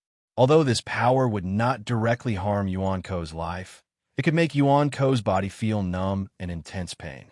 This was not an exception even if Zhu Wu personally attacked. The Jiuying's current reaction was exactly the same as when it came into direct contact with the dimensional barrier. There was actually a small dimensional barrier protecting the lunar throne's safety. "What?" roared Xingtian angrily. "Ingzheng, you idiot! Why didn't you tell us that there was a dimensional wall protecting the lunar throne?" Xingtian vented all of his anger on the traitor called Ingzheng. He was angry that Zheng did not investigate the situation clearly and did not tell them that there was a small dimensional wall protecting the lunar throne. Don't blame him. There was no dimensional wall here in the first place. At this moment, a melodious voice suddenly rang out from a corner. This voice made Jiuying, Jiufeng, Kuafu, and Fengbo tremble simultaneously. The person they feared the most had actually arrived so quickly. Chapter 10:21. Gahan. 6 months ago, he had single-handedly turned the entire Wu people into a mess, and 9 days ago, he had single-handedly killed 3 great wizards within a few minutes. Gahan was now very famous among the Wu people. All the great wizards knew that there was such a powerful opponent among the humans.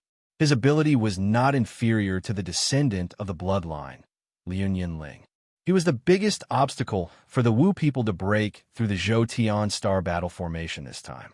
This time, in order to prevent their plan from being destroyed by this guy named Gahan, Wu people had specially spent a lot of effort to ask Fengbo to set up the Samadhi Divine Storm, so that they could use the fastest speed to quietly pass through the outer defense line of the human beings, and then directly break through the defense line of the Taiyin Star garrison with the help of the traders.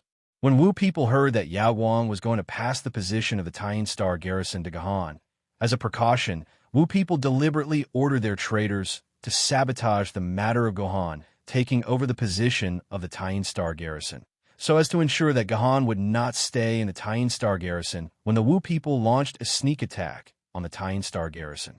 In the end, all of this was in vain. Gahan still appeared in front of them at the right time. According to Wu people's estimation, it would take at least 5 minutes for the humans to notice the 12 great wizards sneaking into the room, and for Gahan to return to the Taiyin Star garrison from the outside of the defense line. These 5 minutes were enough for the great wizards to blow the Taiyin throne into pieces. Although it was delayed by the sudden appearance of the dimensional wall, it had only been less than 3 minutes so far.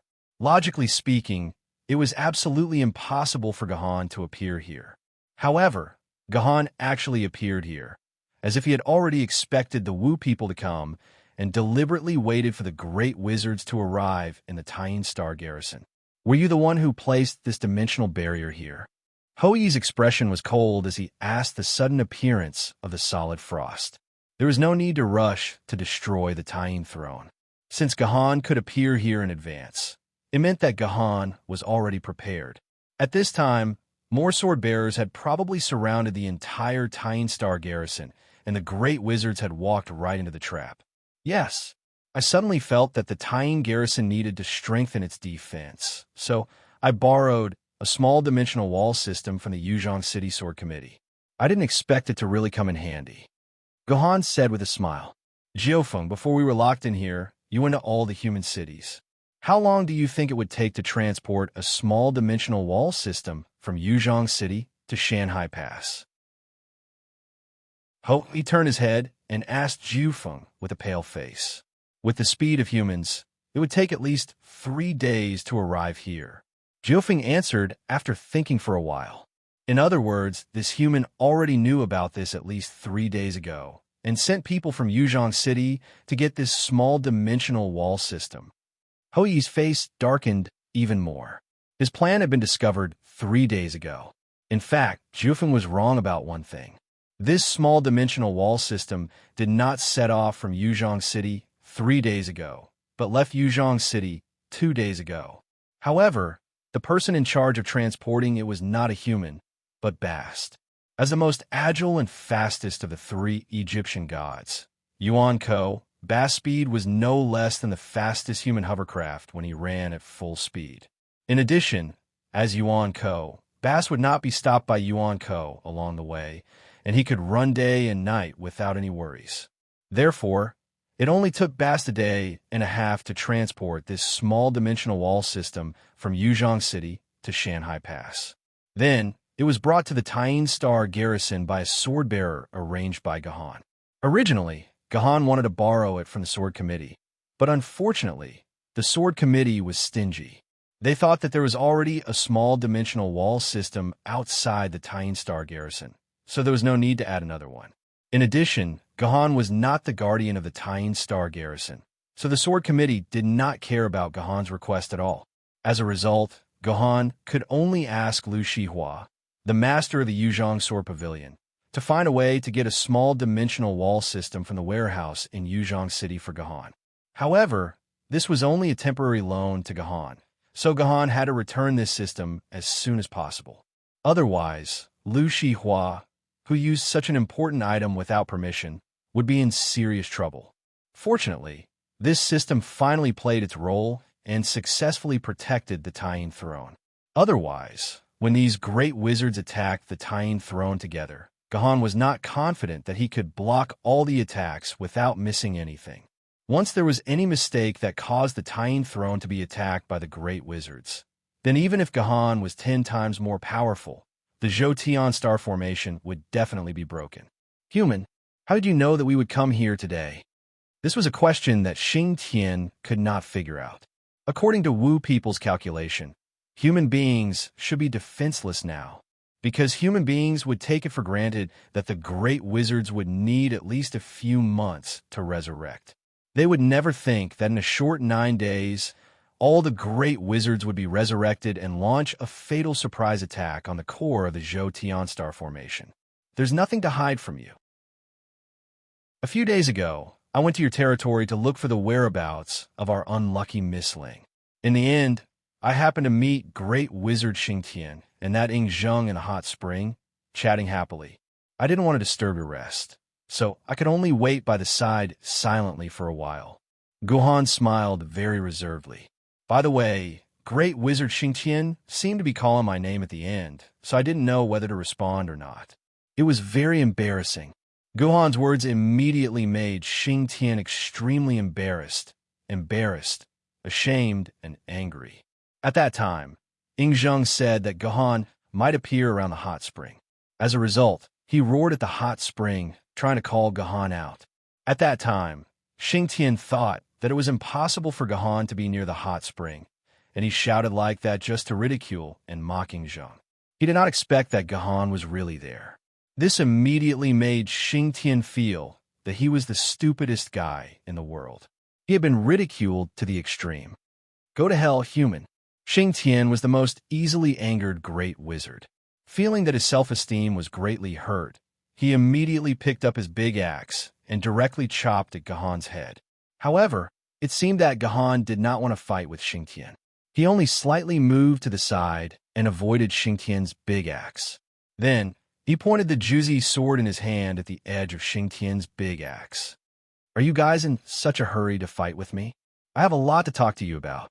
Guhan said loudly to the other 12 great wizards while easily resisting Xingtian's attack.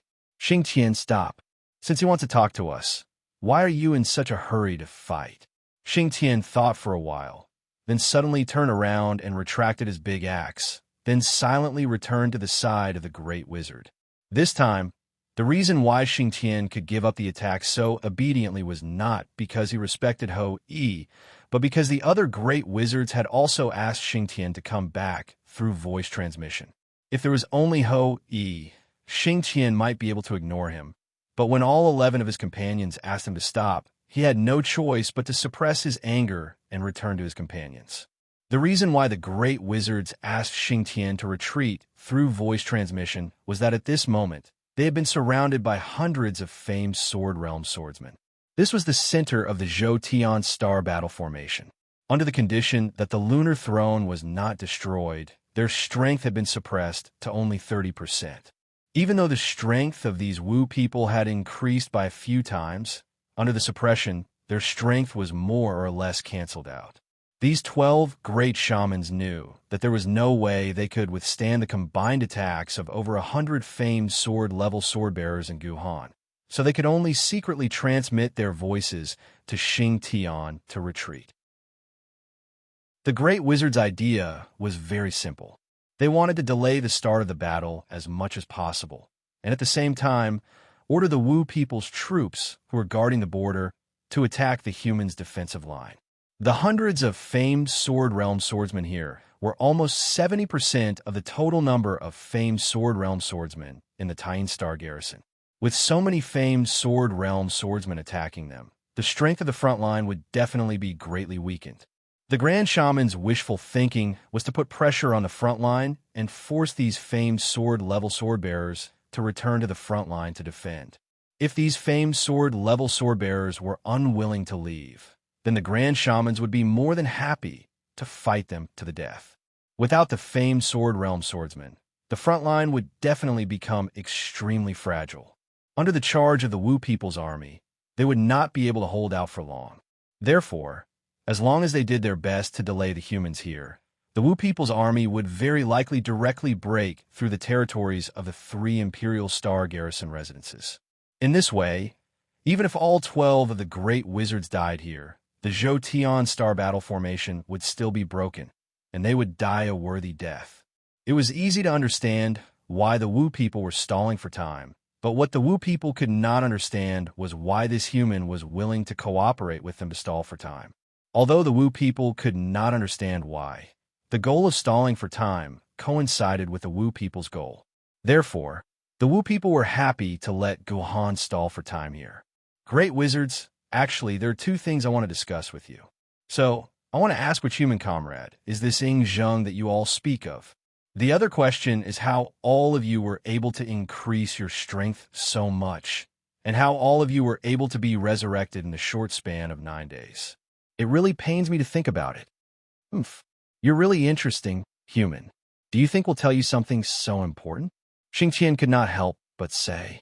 He felt that this Gahan was very likely to be an idiot. How could he think that he would actually tell him such a question? I didn't ask you to tell me. I just have some guesses that I'd like to see confirmation from all of you.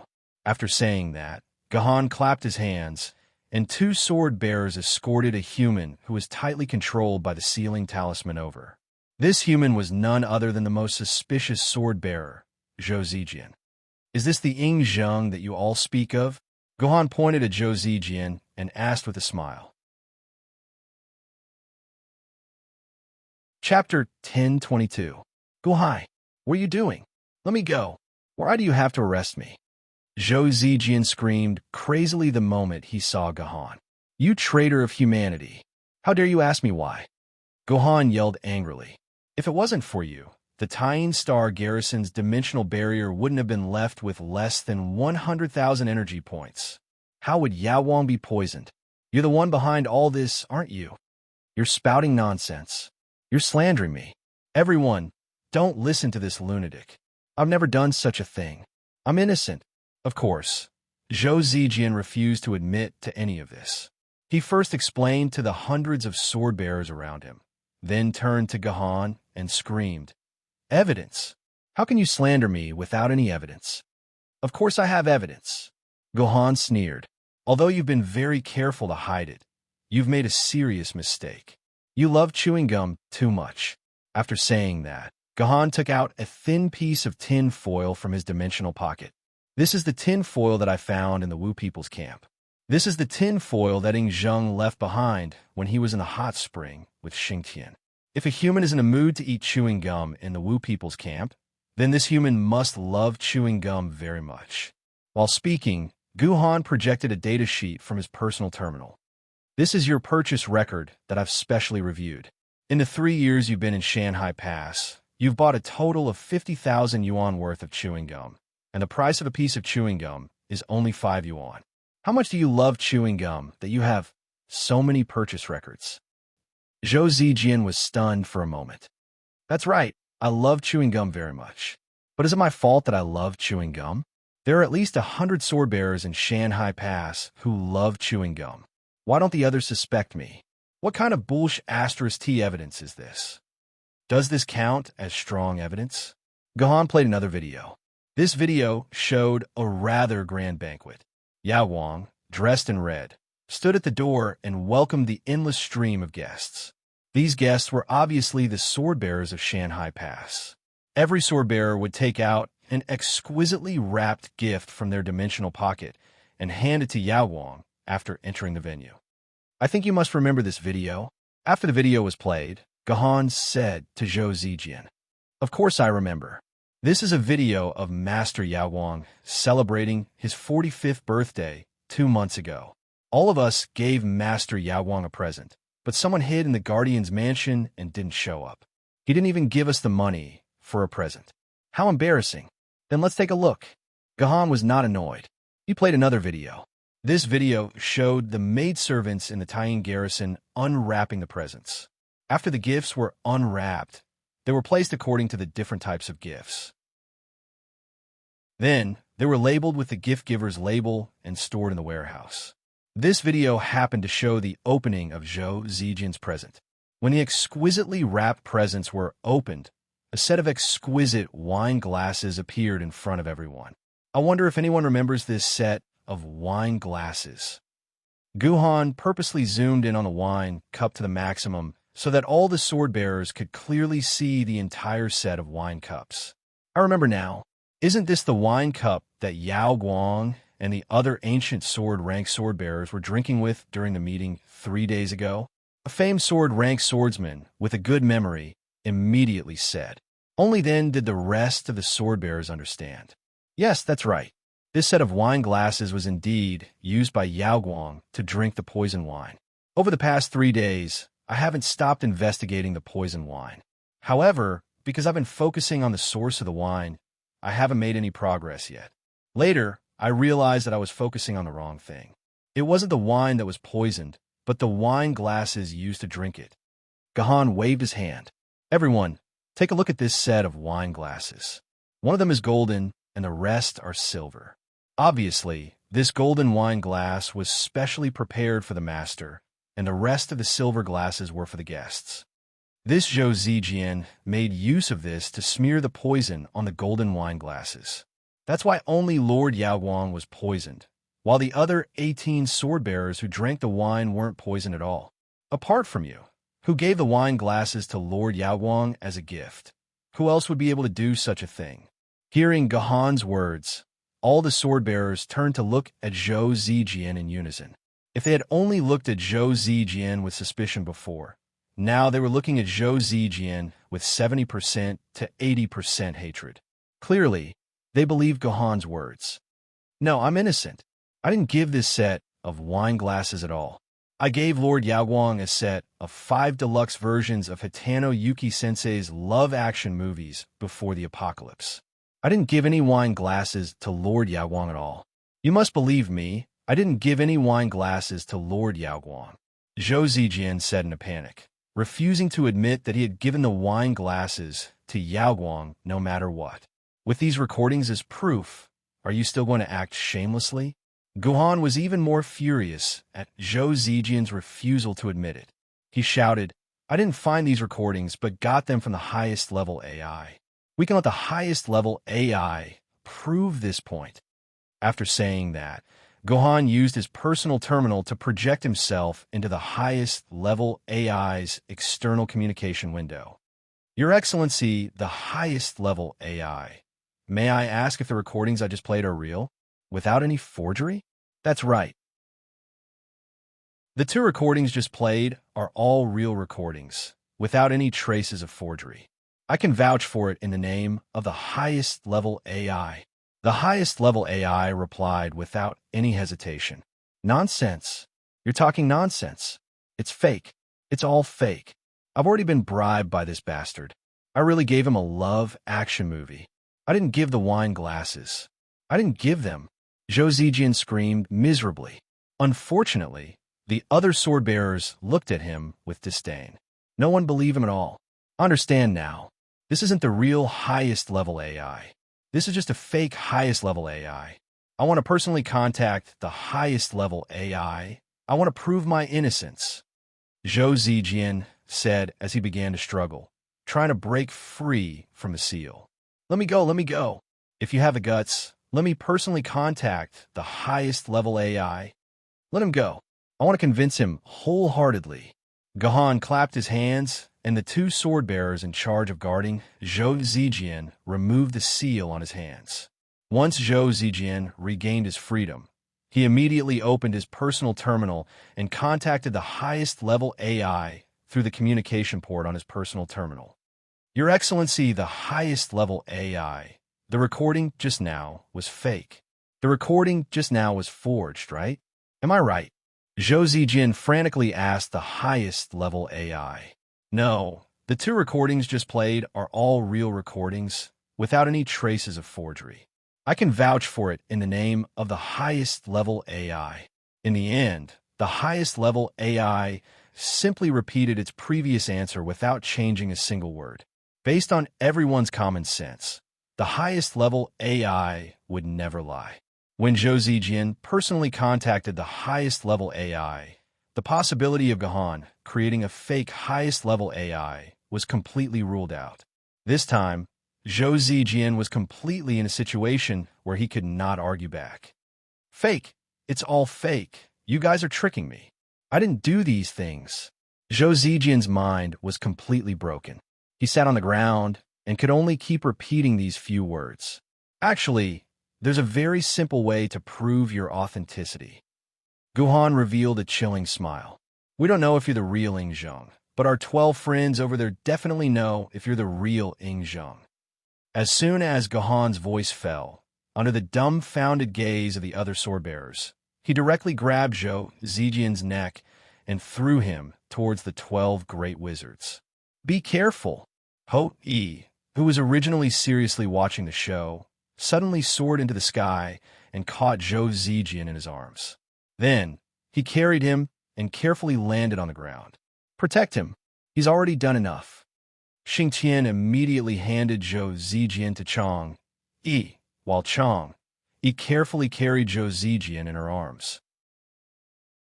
Perhaps feeling the warmth of the embrace, Zhou Zijian revealed a relieved smile the moment he entered Chang Yi's arms and slowly fell asleep. I didn't expect you Wu people to still have a conscience.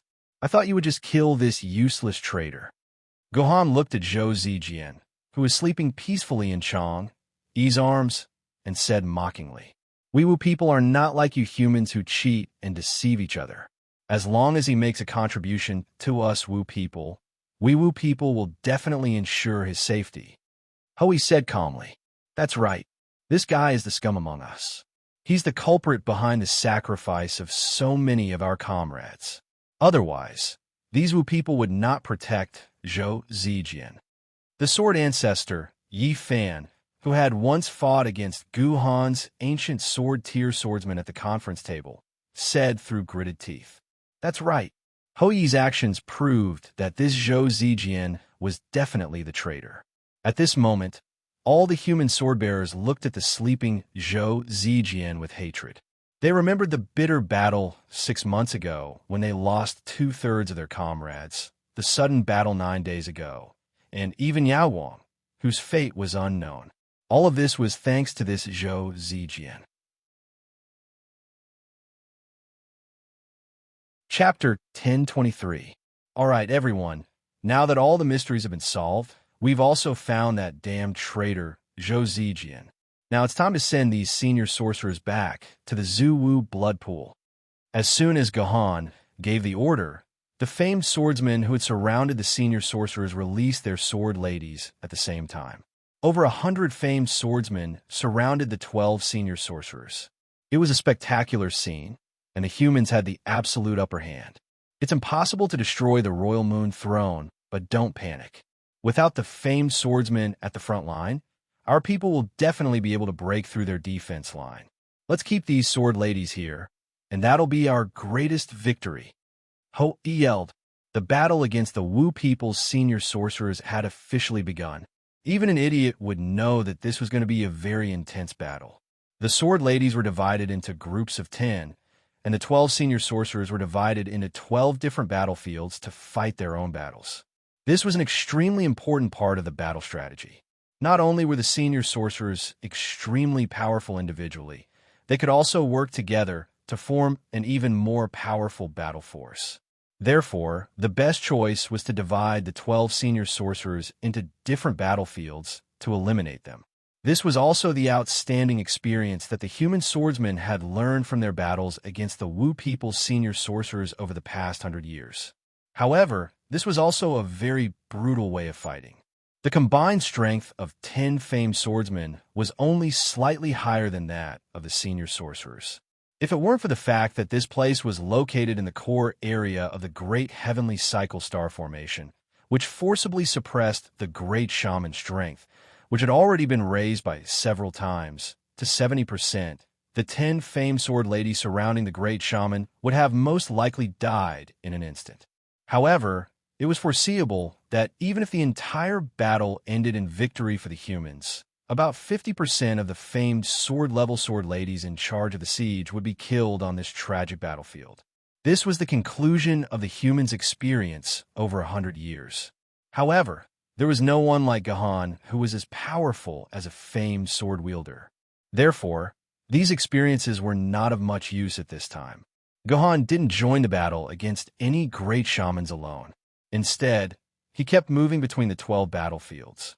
Once he discovered that something was wrong in any of the battlefields, or that a sword mistress was facing an extremely dangerous attack, Gahan would immediately join the battle and forcefully suppress the great shaman with his own strength.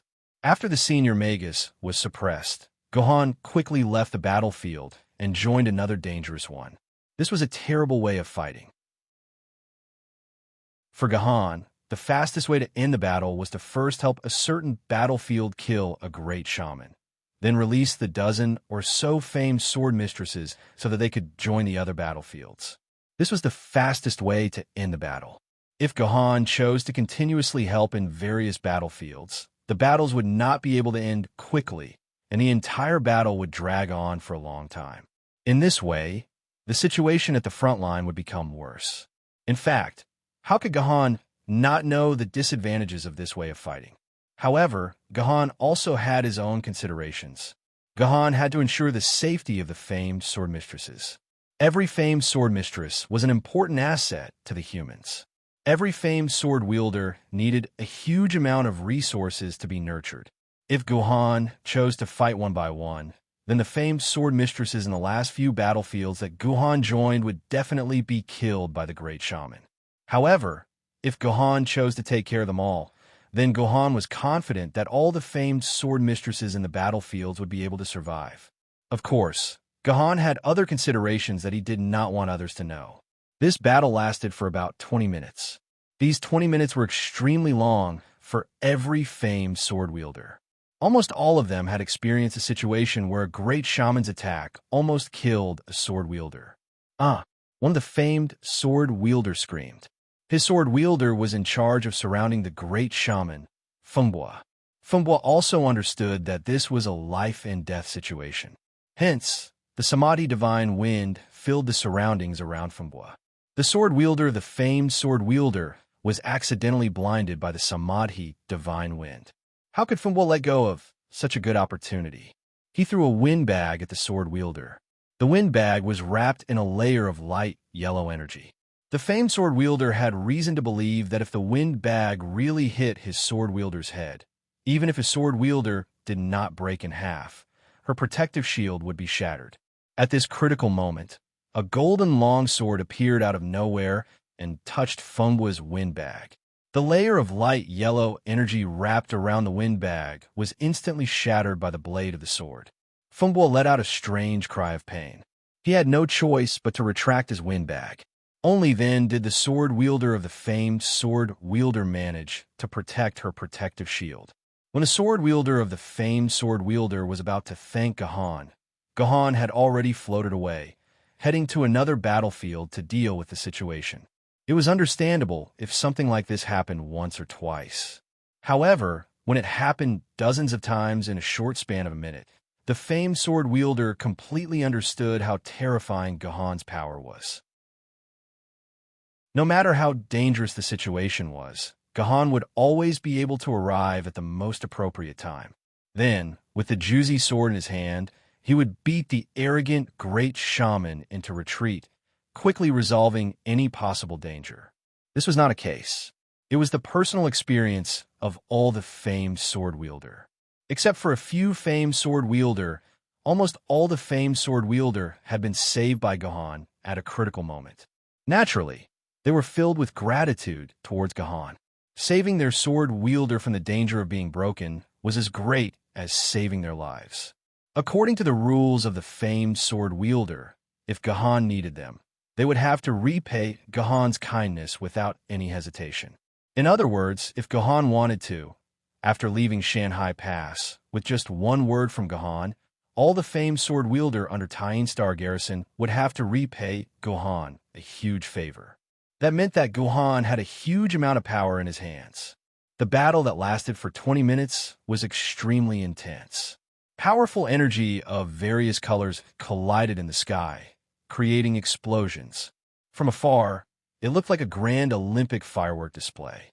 However, no matter how grand the fireworks were, there would come a time when they would be extinguished. 20 minutes had passed, and the situation that the sorcerer tribe had been expecting the humans to send reinforcements because the outer line of defense had been broken through did not happen. These famed sword-level sword-bearers continued to surround them.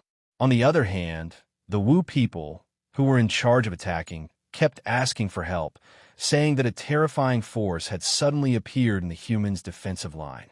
This force, which consisted of only 18 ancient sword wielder, could easily kill a large number of junior and intermediate sorcerers. Even if a heaven sorcerer attacked, these ancient sword wielder would be able to defend themselves. In order to resurrect the grand sorcerer, the Wu people who had been killed in the battle 9 days ago were not resurrected. Therefore, this time, the Wu people's normal strength was far weaker than before. The humans and the Wu people were completely locked in a stalemate outside the defensive line. It would take at least 4 to 5 hours to determine the victor. However, the grand sorcerers who had been fighting hard here could not even last a minute, let alone 4 to 5 hours. The first to suffer was not any other grand sorcerer, but the grand sorcerer Jiuying, who had been the most arrogant and had eaten the most humans. Due to Gahan's strict orders, the famed sword wielder, lying in ambush, could only watch as the normal humans were eaten by Jiuying. In the end, when they fought with Jiuying, these famed sword-level sword ladies attacked Jiuying without any regard for their own lives under the command of their sword wielders. In addition, Jiuying was one of the weakest grand sorcerers. Therefore, in the 20 minutes of battle, Jiuying's 8 heads had all been chopped off by the famed sword wielder. Jiuying, who only had 1 head left, planned to use the same tactic again to self-destruct and perish together with these sword wielder. These famed sword wielder, who had long been in a frenzy of killing, did not notice Jiuying's intention to self-destruct. Therefore, by the time they realized it, it was already too late. Jiuying's head was about to explode in the next second. If they were affected by the explosion, at least 2 or 3 of the 10 famed sword wielder would be broken. Even if the rest were not broken, their personal shields would be completely shattered, and they would not be able to join in the fight against the other grand sorcerers. Be careful! At this critical moment, Gahan once again arrived in time. Without hesitation, he chopped off Jiuying's last head with his golden Juzi sword, then sent Jiuying's head flying thousands of meters away with the Juzi sword, as if he was hitting a baseball. Although Jiuying's head still exploded in the end, not a single hair on the sword wielder was harmed. Thank you, Lord Gahan, for saving our lives. These sword wielder hurriedly expressed their gratitude to Gahan. Let's not talk about this for now. You, join the fight against Ho-E. Under Gahan's command, these sword wielder, who had successfully killed Jiuying's head, once again threw themselves into the fight against Ho-E. In the following few minutes, Quafu from Changliang tribe, Xiang Lu from Canaljuin tribe, Fengbo from Gomong tribe, Yushi from Gonggong tribe, Chief-elect from Shebi Corpse tribe, Ping Yi from Rushou tribe, and Fei Lian from Yinzi tribe, all died under the attacks launched by sword wielder one after another. Only Jiufeng from Xianming tribe, Chang Yi from Hutu tribe, Xing Tian from Zhurong tribe, and Ho Yi from Dijiang tribe were still struggling. In contrast, not a single one of those human sword wielder was broken. They were all perfectly unharmed, just like an unbelievable legend. Chapter 10:24. Am I going to die here again today? Jiufeng thought to herself in despair as she struggled to fend off the attacks of the 10 sword ladies. At that moment, Xing Tian's voice transmission suddenly rang in her ears. Jiufeng, the 12 of us are done for today. However, we can't all die here. You're the fastest among us. We'll do our best to help you escape." "Got it." Jiufeng did not reject or decline politely. Instead, she agreed right away. The 12 great shamans never played around with politeness. They only pursued the best outcome. Jiufeng's speed was the fastest among the 12 great shamans. Jiufeng was the only one who could escape from the humans' core defense zone all the way back to the Wu people's tribe. Xingqian, who was surrounded and beaten up, suddenly attacked one of the sword ladies with all his might, as if he had gone mad. He completely disregarded his own defense and launched a fierce attack at one of the sword ladies. Although Gohan had specially arranged for the strongest sword bearers, such as the Baihu Guardian and the Black Tortoise Guardian, to surround and attack Xingtian, these sword ladies were unable to fend off Xingtian's fearless attacks, even though they were experts among the famous swords. Around 30% of their shield's energy was depleted, and in the end, they were left with less than 10%, which was in danger of collapsing. Of course, Xingtian also paid a bloody price for this. There were dozens of wounds on his body that were so deep that his bones could be seen. It could be seen that after this round of explosive attacks, Xingtian would definitely be at the end of his rope. He would then be left with only death. However, Xingtian had achieved his goal. The sword lady's call had successfully attracted Gohan over to help the sword lady fend off Xingtian's counterattack. When Gohan attacked, Ho-Yi, who was on the other side, also attacked. His body suddenly turned into a crimson arrow. This was Ho-Yi's ultimate move. He turned his body into an arrow and became one with it. It could produce an unparalleled breakthrough ability. However, once this move was used, Ho-Yi's body would burst into raging flames. In the end, he would burn himself to death. It was a move that would definitely kill him after using it. At the same time, the arrow also possessed unparalleled offensive power. Even the protectors of the extreme yin and extreme yang would die to this move if they were not careful. In the hundreds of years of history, Ho-Yi had used this last move to kill many powerful sword ladies before he died. Therefore, when they saw Ho-Yi use this move, the surrounding sword ladies started to run for their lives. Anyway, Ho-Yi would definitely die after using this move.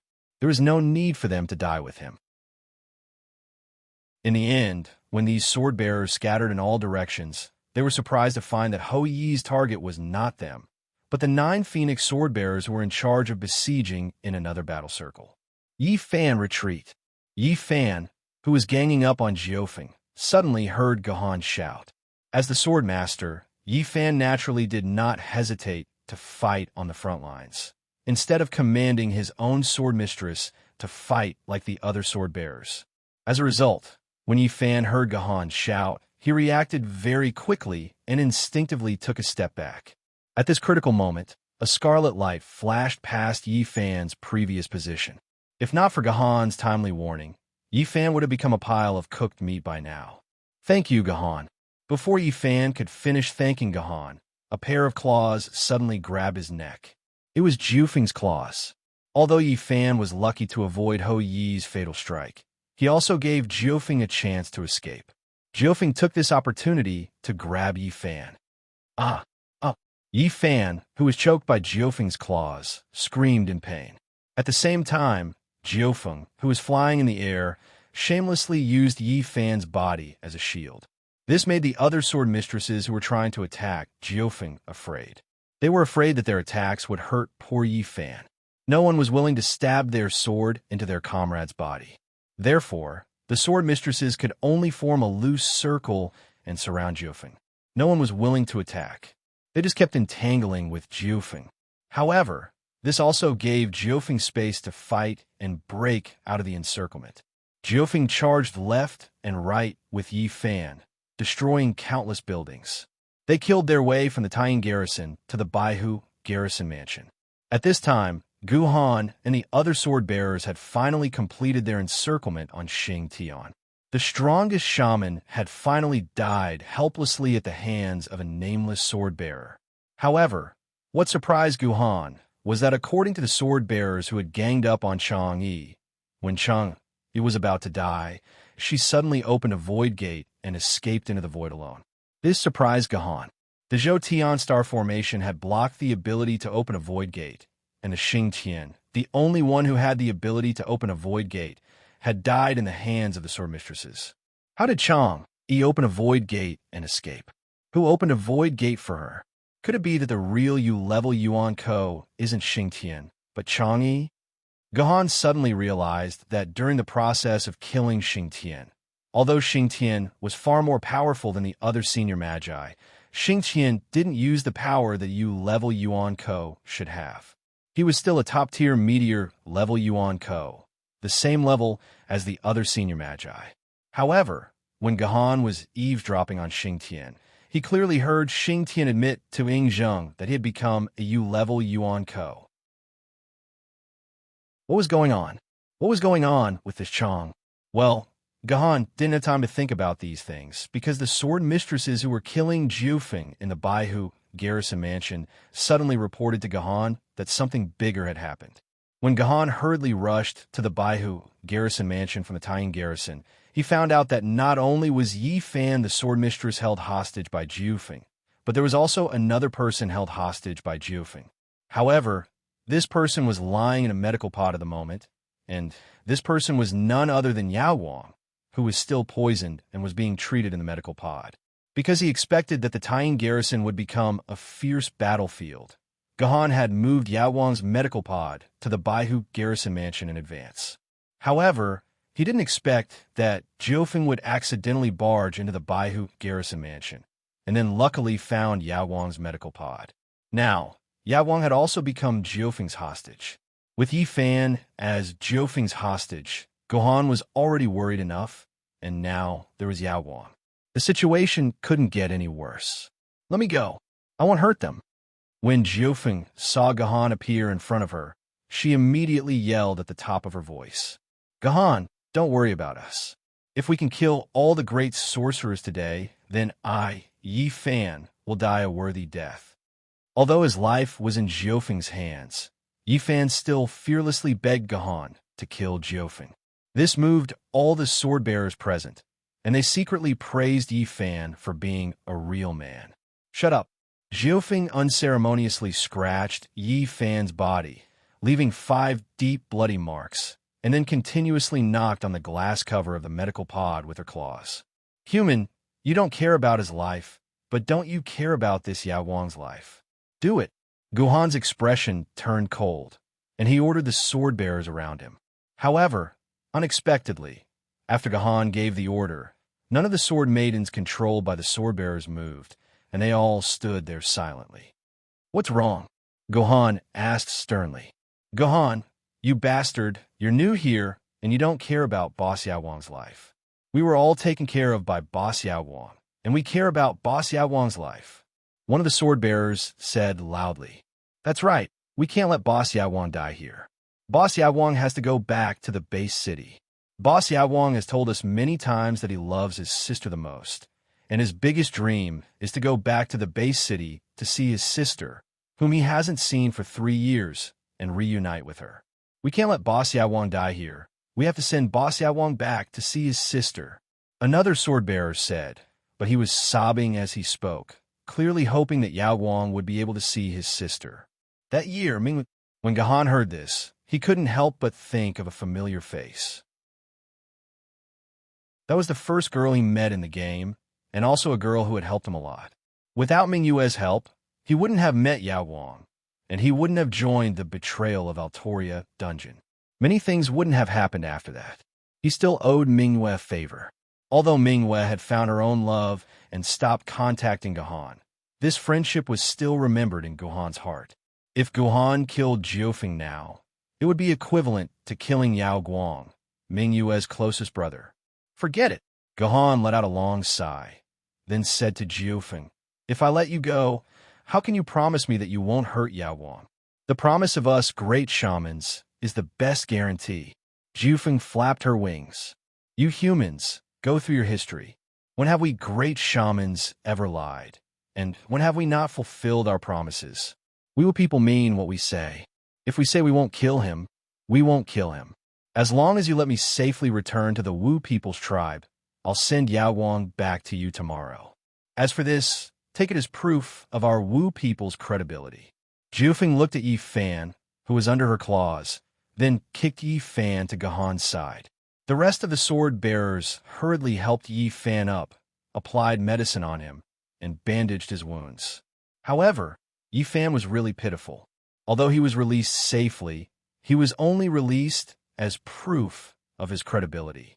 In the eyes of both the Wu people and humans, Yi Fan was far less important than Yao Wang. "Let her go." Gahan clenched his teeth and waved his hand. The team surrounding Jiufeng opened up a gap.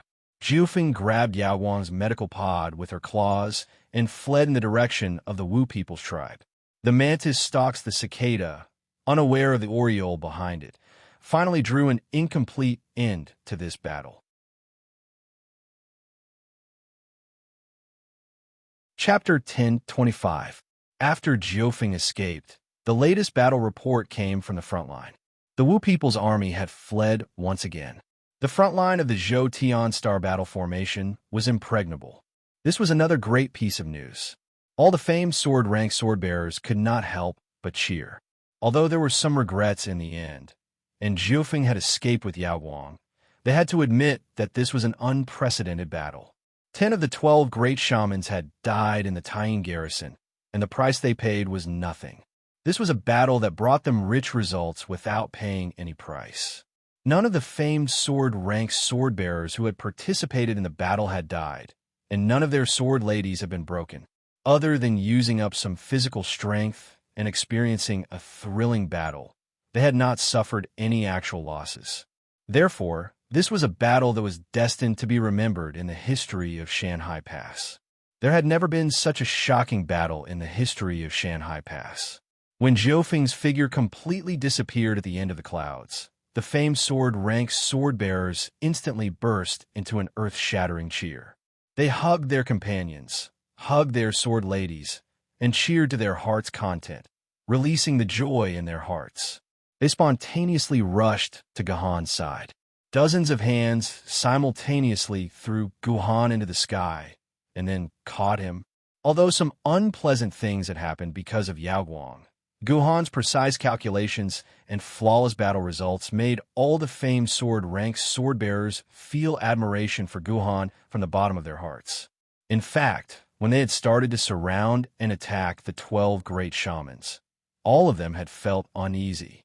This was because they knew that even if they managed to kill the 12 great shamans in the end, they would have to pay a bloody price. It was very likely that more than half of the famed sword-rank sword-bearers would die in this battle. However, at the same time, they also knew that they were not qualified to retreat. If they could kill all the senior magi here, Shanhai Pass would definitely welcome a relatively long period of peace in the future. Therefore, everyone actually had the belief of sacrificing their lives for the sake of righteousness. However, they didn't expect Guhan's power to be so terrifying. He was so powerful that he could join any battle at any time and save every sword mistress who was in danger. Some of the young famed swordsmen might not know what this meant, but the more experienced sword-bearers knew very well that if Guhan could ensure that no one died, then perhaps Guhan alone would be able to take care of all 12 great wizards. In that case, all the rewards and merits would belong to Guhan, and they, the famed swordsmen, would have nothing to do with them. The reason why Guhan dragged all of them along and tried his best to ensure that each of them could survive was so that he could give each of them the rewards. It would be very difficult to repay such a favor. In the end, Guhan listened to their wishes and let Jiufeng go in order to protect Yao Wang. The famed swordsman knew very well that this was against the rules of the famed swordsman.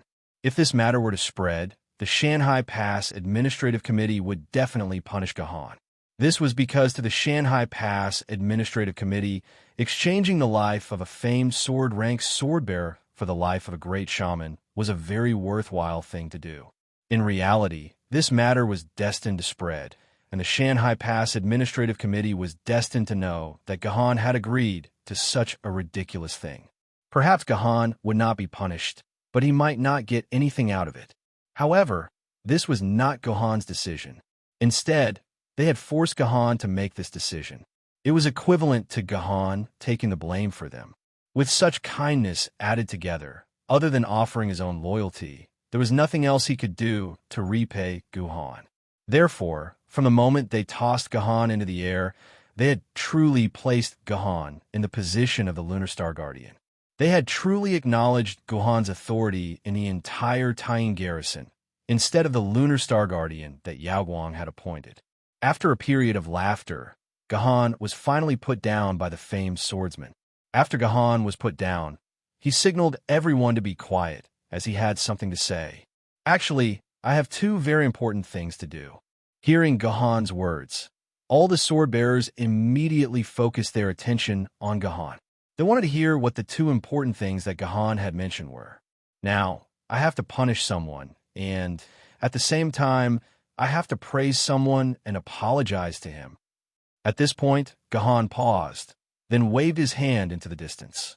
Leslie Dracula and Ku Rakin escorted Zhou Zijian over. Zhou Zijian was quite pitiful. Although he was saved by Wu people, when the battle started, Wu people could not even protect themselves. However, when the battle started, the sorcerer tribe could not even protect themselves. Of course, they could not care about the traitor, Zhou Zijian, and directly threw him into a corner of the Taiyin Guard Palace.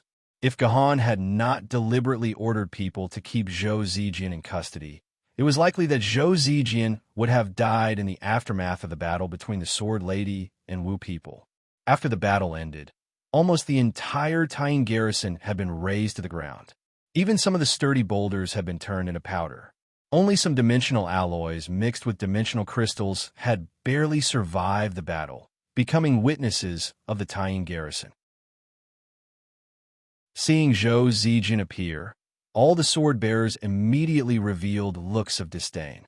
Some of the less cultured ones even spat thick phlegm at Zhou Zijian, expressing their disgust towards Zhou Zijian.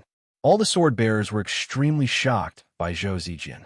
Since the Great Calamity, the number of traitors among human sword-bearers could be counted on one hand, and there had not been a single traitor in the past 100 years of the Shanhai Pass. Never had they thought that this traitor would actually appear by their side today. How could these sword-bearers not feel disgust toward Zhou Zijian? Some of them even raised their hands angrily, shouting that they should cut Zhou Zijian into 1,000 pieces right now to vent their hatred. I'm not a traitor. I really am not a traitor. I didn't send a wine cup to Yao Guang's people. Zhou Zijian felt like he was almost crippled. He kept on babbling nonsense, continuously explaining to others that he was not a traitor. I understand now. This must be the person that Lord Guhan wants to punish. Recalling Guhan's words, all the sword-bearers immediately reacted. It was obvious that Guhan wanted to punish this Zhou Zijian. Lord Guhan, I think there's no need to say anything. Just chop him into pieces and feed him to the dogs. No, feeding him to the dog is already letting him off easy. I think it's better to chop his flesh into pieces and feed it to the Wu people. Since he's already one of the Wu people's people, he'll become one with the Wu people. One of the sword-bearers made an extremely vicious suggestion. Now, Zhou Zijian's expression changed drastically. He was so scared that his legs were trembling, and he had to rely on Ku Rakin's support to maintain his standing posture. No, Comrade Zhou Zijian isn't the person that I want to punish, but the comrade that I want to praise and apologize to. Unexpectedly, Guhan's words took a turn. Why is that? That's right, Lord Guhan. Why are you praising a traitor and apologizing to him? Why do we have to apologize to him? Many of the sword-bearers expressed their confusion. Comrade Zhou Zijian is a good comrade. I've been framing Comrade Zhou Zijian since the beginning. Comrade Zhou Zijian isn't a traitor, but a sword-bearer who is loyal to the humans, just like everyone else. Guhan's words shocked everyone. They had just accepted the fact that Zhou Zijian was a traitor, but they did not expect Guhan to say that he was framing Zhou Zijian, and that Zhou Zijian was not a traitor. Among the crowd, Zhou Zijian was probably the most shocked. When he heard Guhan's words, he immediately turned around and stared at Guhan blankly. His mouth that had been trying to defend himself fell silent, and his eyes were filled with hot tears. Then what's with the video? We saw the video with our own eyes. One of the sword bearers asked loudly, not understanding what was going on. One of the two videos is real. It's the video of Zhou Zijian handing his gift to Yao Guang. However, the other video of him unwrapping the gift wasn't done immediately after receiving it. I made a gift that was exactly the same as Zhou Zijian's gift yesterday, and the maidservants re-recorded it yesterday. The wine glass was naturally put into the gift box by me yesterday. Comrade Zhou Zijian's gift is still in the warehouse, and it hasn't been opened at all. How could Lord Yaoguang drink with his gift? Gohan's explanation made everyone dumbfounded. The evidence was actually forged, and it was so blatantly forged. Wasn't this Gohan a little too shameless? What about the highest level of artificial intelligence? Why would the highest level of artificial intelligence testify for you that this video is real? Another sword bearer raised his question, and it immediately resonated with the other sword bearers. That's right, the highest level of artificial intelligence wouldn't lie, but why did it swear that this video was real? Could it be that even the highest level of artificial intelligence couldn't guarantee its own impartiality? Actually, this is just a word game. Gohan spread his hands. Everyone, think back to the question I asked the highest level of artificial intelligence. Your Excellency, the highest level of artificial intelligence. May I ask if the video I just played is real? There's no evidence of any forgery. Then the highest level of artificial intelligence replied, "That's right. The two videos I just played are real, and there's no trace of forgery. I can guarantee it in the name of the highest level of artificial intelligence." Everyone will understand if you think about it carefully. I'm asking if this video is real, and if there's no forgery.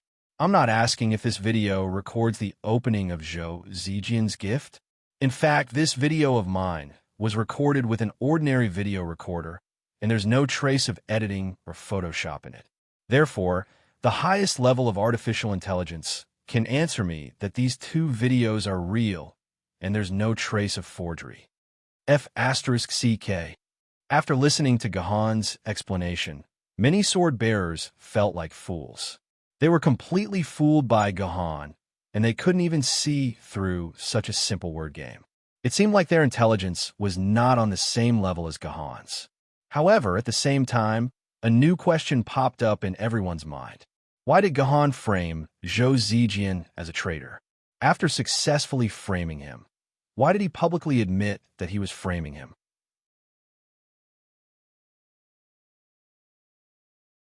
Chapter 1026. I know everyone has a lot of questions, but before that, I want to express my apology to Zhou Zijian. Gohan suddenly pulled out the Juzi sword in his hand, and then used his internal force to attach the sheathless Juzi sword to his back. He bent his knees and directly knelt in front of Zhou Zijian, and said sincerely, "Comrade Zhou Zijian, I, Gohan, have let you down. I am here to ask for your forgiveness with my sword on my back." It was said that asking for forgiveness with a sword on one's back was a tradition left over from ancient times. It was during the Warring States period, and there was a general of the state of Zhao named Han Xian who was about to lead the army of the state of Zhao to resist the attack of the state of Qin. In the end, a man named Lu Buwei stopped Han Xian and told him that in this battle, he could only defend and not attack. He absolutely could not take the initiative to attack. Otherwise, he would definitely lose. However, Han Xian did not listen to Lu Buwei at all, and the result was just as Lu Buwei said. Han Xian took the initiative to attack in Chongping, causing the Zhao army to suffer heavy losses. In the end, a total of 400,000 people died in the hands of the Qin army's commander, Zhang Yi. This was also known as the Battle of Chongping in history. Later, Han Xian was lucky enough to escape, so he carried his sword on his back and knelt in front of Lu Buwei to ask for forgiveness, begging for Lu Buwei's forgiveness. This was also the origin of the sword on one's back. I. Faced with Gohan's sudden sword on one's back, Zhou Zijian was at a loss for a moment. He could no longer control his feelings of grievance and actually began to cry. For a moment, the scene became extremely strange. One person was kneeling on the ground with a sword on his back, and the other was sitting there wailing. If it was someone who had just arrived here, they would probably be dumbfounded. They would not even know what was going on and could only watch it all with a dumbfounded expression. Why? Why do you want to frame me? Did I offend you in any way? After crying for a while, Zhou Zijin finally regained some of his rationality and asked the biggest question in his heart. He could not understand why Gahan would frame him as a traitor when he had no enmity with this Gahan.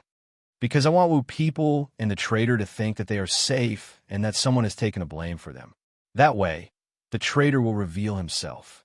I believe everyone hasn't forgotten that when I threw Comrade Zhou Zijian to the Wu people didn't hurt Zhou Zijian. Instead, they protected Zhou Zijian and even admitted that Zhou Zijian was one of them. Wu people clearly knew that Zhou Zijian wasn't the traitor, but he deliberately admitted that he was, in order to cover up the real traitor. At this point, Gahan let out a long sigh and said to Zhou Zijian, "I'm really sorry."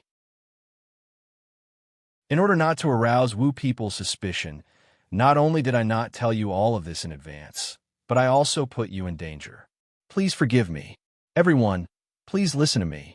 Because of me, Gahan, Comrade Zhou Zijian has not only been wronged today, but also suffered great mental torture. Even if I die, I won't be able to repay Comrade Zhou Zijian. Although I know that this is very vulgar, and I can't truly repay Comrade Zhou Zijian for the torture he has suffered, I still have to make this decision. I want to transfer all the rewards from today's battle, including the hero coins and merit points, to Comrade Zhou Zijian. Without Comrade Zhou Zijian, I won't be able to find the real traitor hidden among us. These are Comrade Zhou Zijian's things that Comrade Zhou Zijian deserves. Clap, clap, clap. Once Gahan's voice faded, all the sword bearers burst into a wave of applause. What a great comrade Gahan. He did this for the sake of humankind, but in the end, he was the one who carried his sword and apologized. Among the 10 senior magi who had been killed, at least 3 cooldowns have been made by Gahan.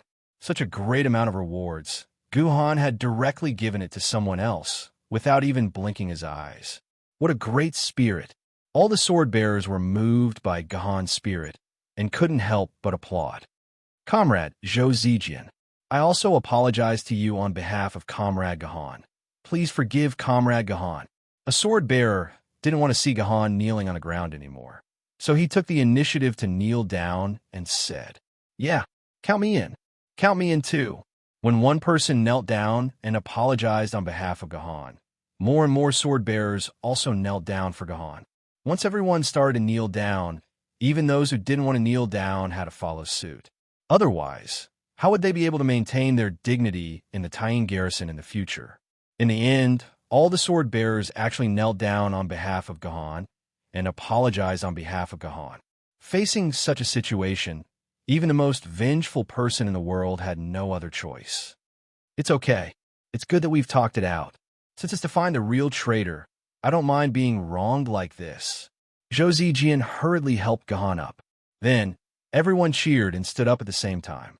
This showed that kneeling on the ground was indeed not a comfortable thing to do. Although Zhou Zijian had forgiven Gahan, he was still a little unwilling.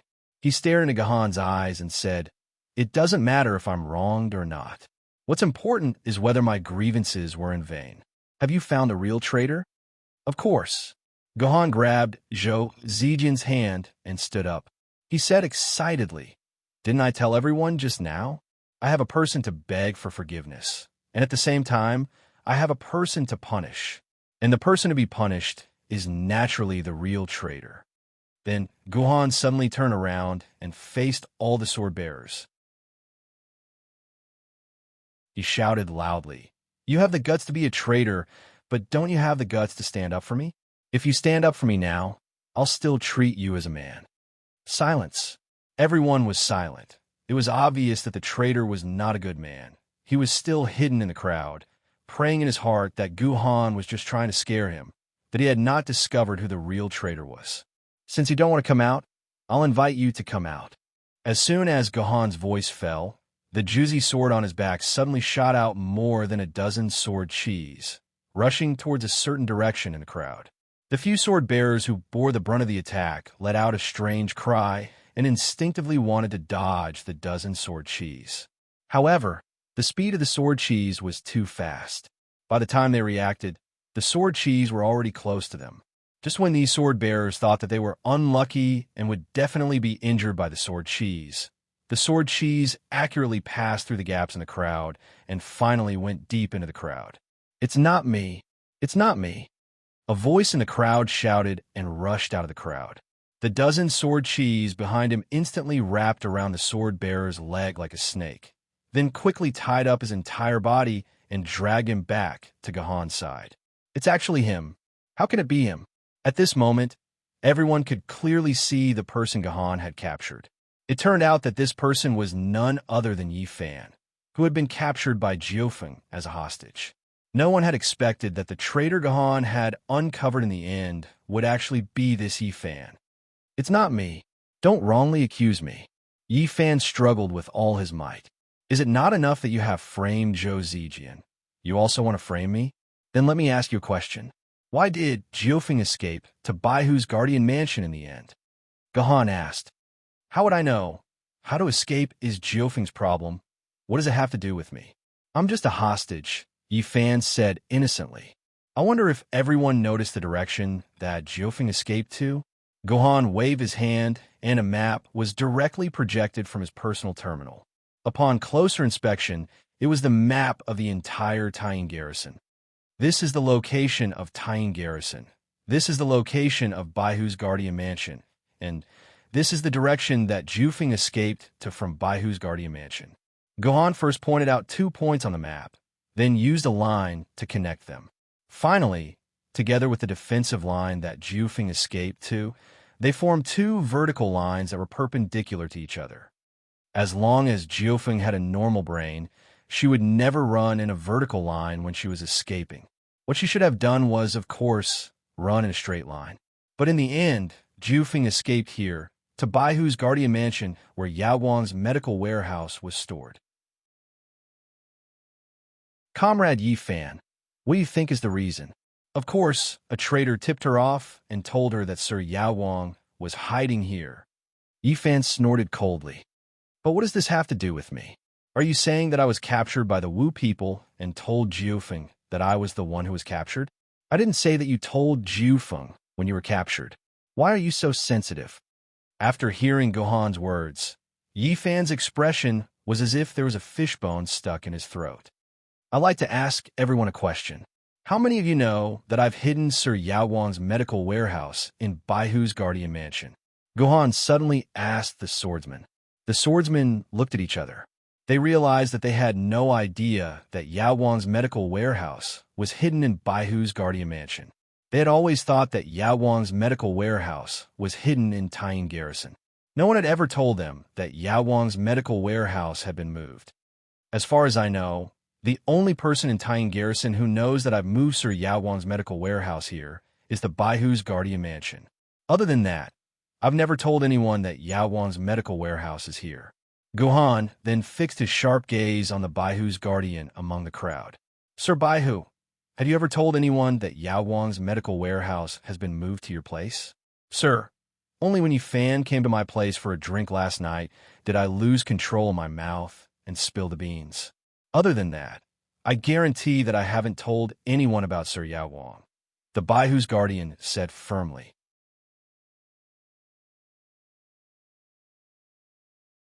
Chapter 10:27. Then let me ask you again. Did you take the initiative to drink with Yi Fan, or did Yi Fan take the initiative to drink with you? Do you and Yi Fan drink together often? Gahan quickly asked 2 more questions. "Everyone in the Taiyin garrison knows that I, Baihu, like to drink. I like to take the initiative to drink with everyone, and everyone likes to take the initiative to drink with me.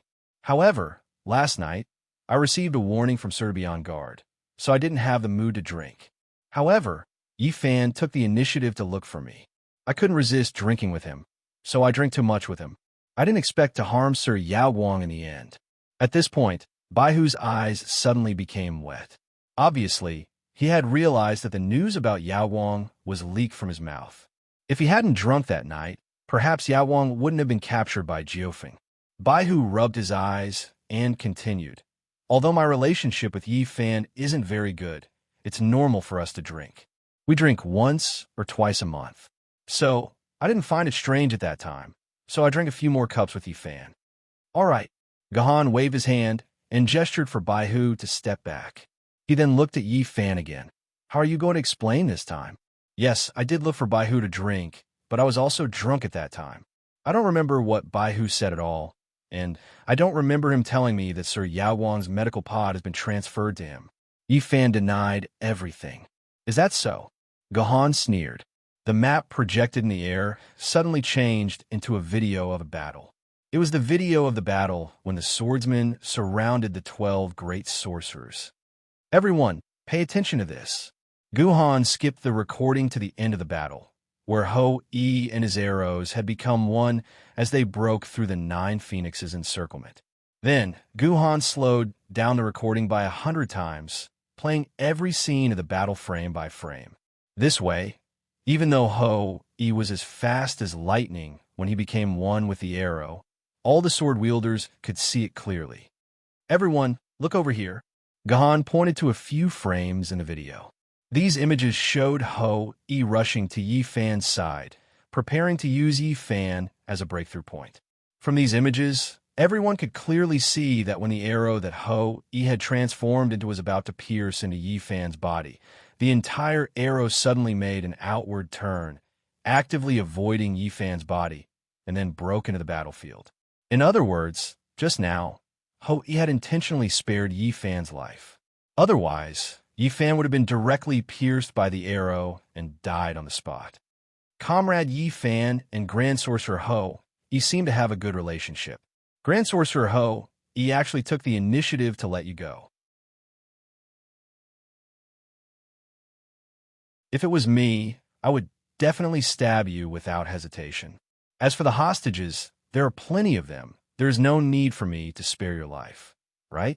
Guhan's words caused everyone to nod in agreement.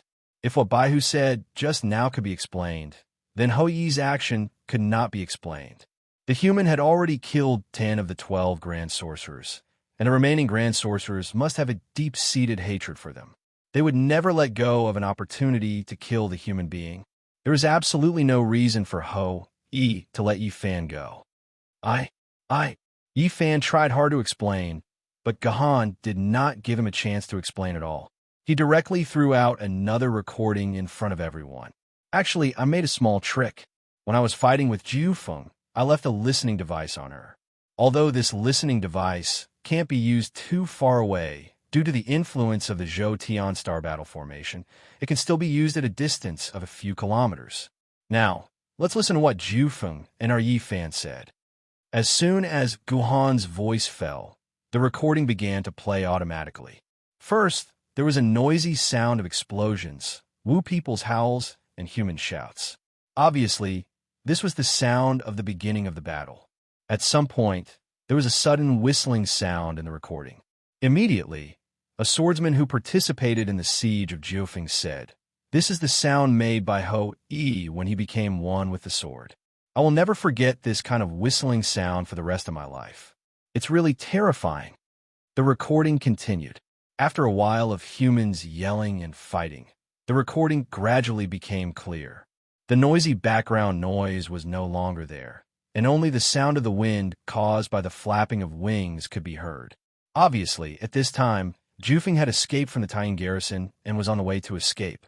After waiting for another 5 or 6 seconds, Jiufeng could suddenly be clearly heard asking, "Where is Yao Guang locked up now?" In the Baihu garrison residence. As expected, Yi Fan's voice appeared.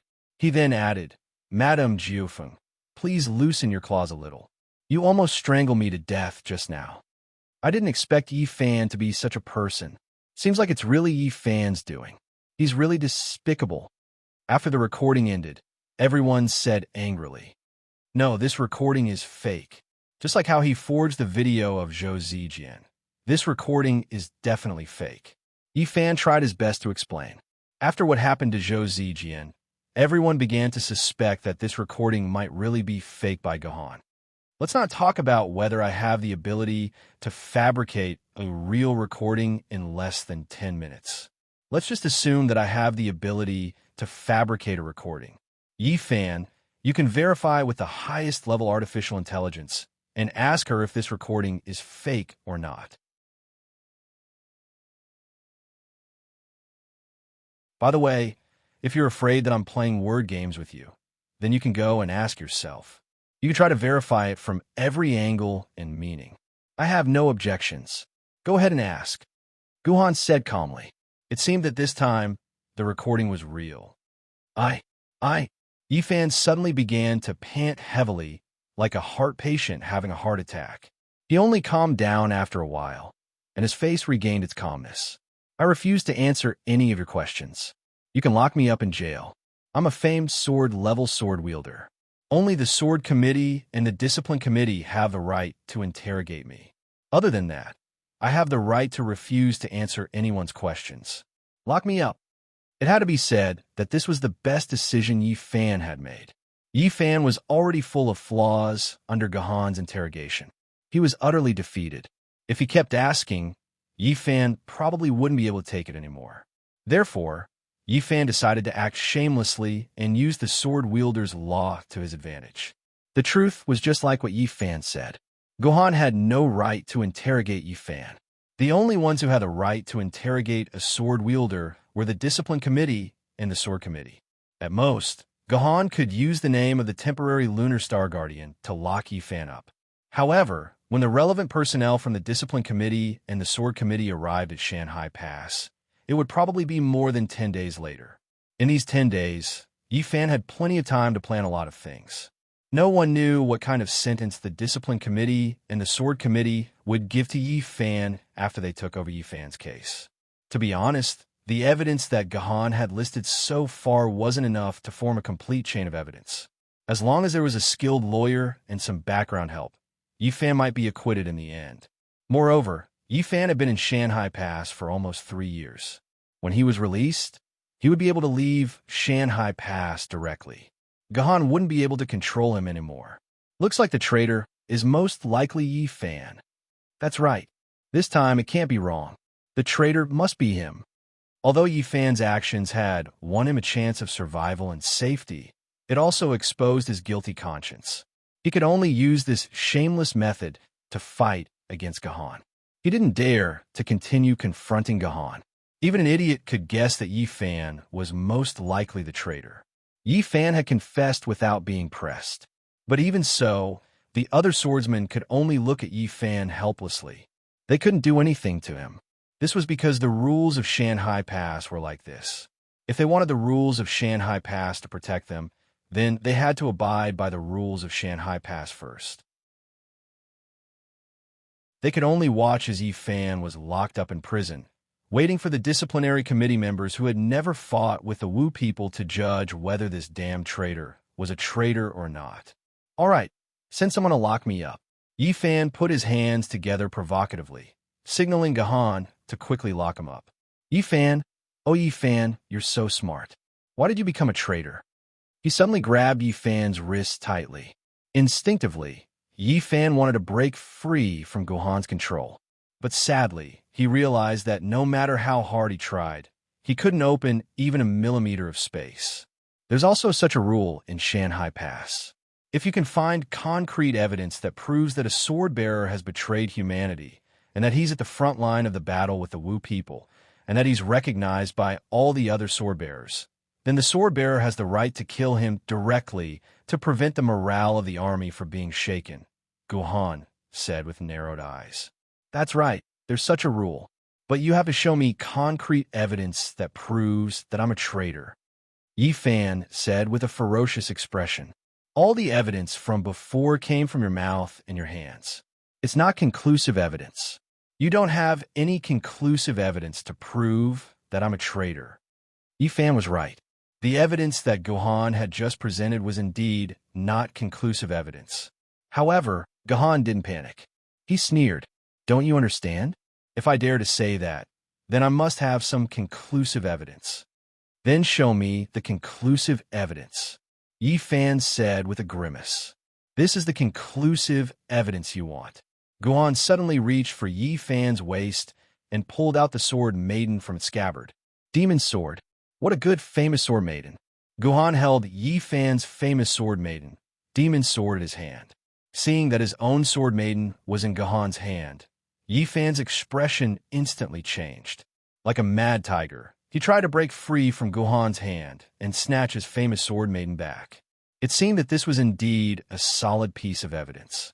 But then again, how could Yi Fan's sword Maiden be conclusive evidence?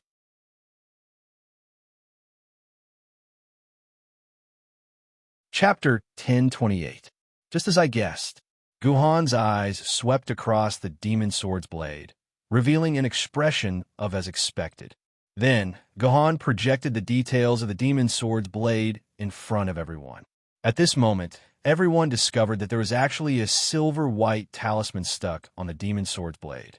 The color of this talisman was exactly the same as the color of the blade itself. In addition, the talisman was also drawn with silver ink. Therefore, if one didn't look closely, they wouldn't be able to discover that there was such a talisman stuck on the demon sword's blade. Comrade Yi Fan, I don't know if you can tell me, what is the use of this talisman stuck on the blade? Gohan asked while pinching Yi Fan's neck. Yi Fan didn't say anything, because he knew that any explanation would be futile. The use of the talisman only needed to scan it with the highest level AI to be able to clearly determine it. He simply couldn't hide the use of the talisman. This is a forbidden talisman. After scanning the talisman, the highest level AI said in a serious tone, although talismans were widely used by human sword wielders, because some talismans' effects were too evil, they were forbidden by the Sword Council. These kinds of talismans were called forbidden talismans.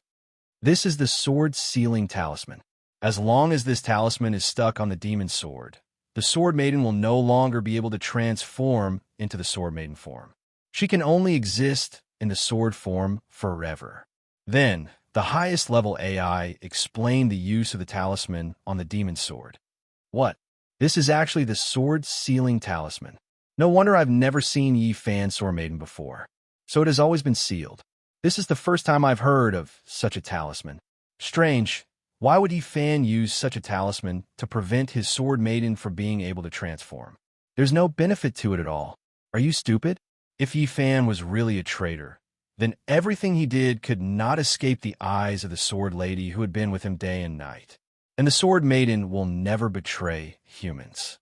As long as the sword Maiden exists in the sword Maiden form, she will definitely tell us that Yi Fan is a traitor. Therefore, Yi Fan must seal his sword Maiden into the sword form forever, so that his sword Maiden won't jump out and expose his true colors. This sword wielder's words accurately explained why Yi Fan wanted to seal the demon sword. Apart from some sword maidens who have a deep relationship with their sword wielder, most sword maidens would choose the human option between the sword wielder and the human, in order to ensure the safety of humans. Therefore, after the demon god sword discovered Yi Fan's betrayal, it would inevitably announce Yi Fan's matter to the humans.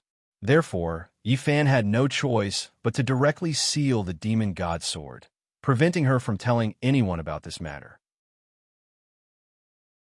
Some readers might be curious and ask, isn't the sword maiden controlled by the sword wielder to be liberated? As long as the sword wielder doesn't allow the sword maiden to be liberated, then the sword maiden would not be liberated. Why would they need to seal the talisman? These words were both right and wrong. The sword wielder could indeed use their own thoughts to stop the sword maiden from releasing. But once the sword wielder's thoughts were careless, or if the sword wielder simply fell asleep or fainted, then the demon sword that had lost the suppression of the sword wielder's thoughts would be able to release itself, and then find the surrounding sword wielder to tell them everything. Therefore, in order to be safe, Yi Fan had to seal the demon sword's sword form to ensure that the demon sword would not be liberated while he was asleep, and inform the other sword wielder. Then it would be very easy to determine whether Yi Fan was a traitor or not. Gohan only needed to remove the talisman on the demon sword and then use some methods to forcefully liberate the demon sword, allowing it to revert back to its sword maiden form. Then, the truth would be revealed. RIP. Gahan's movements were very efficient as he tore off the talisman on the demon's sword. Just as he was about to forcefully remove the seal on the demon's sword, Yi Fan, who was still quibbling, suddenly knelt down powerlessly and hugged Gahan's thigh as he begged, "I beg you, don't liberate. Don't liberate the demon's sword. I admit that I did everything. I am that damn traitor. I was the one who betrayed everyone.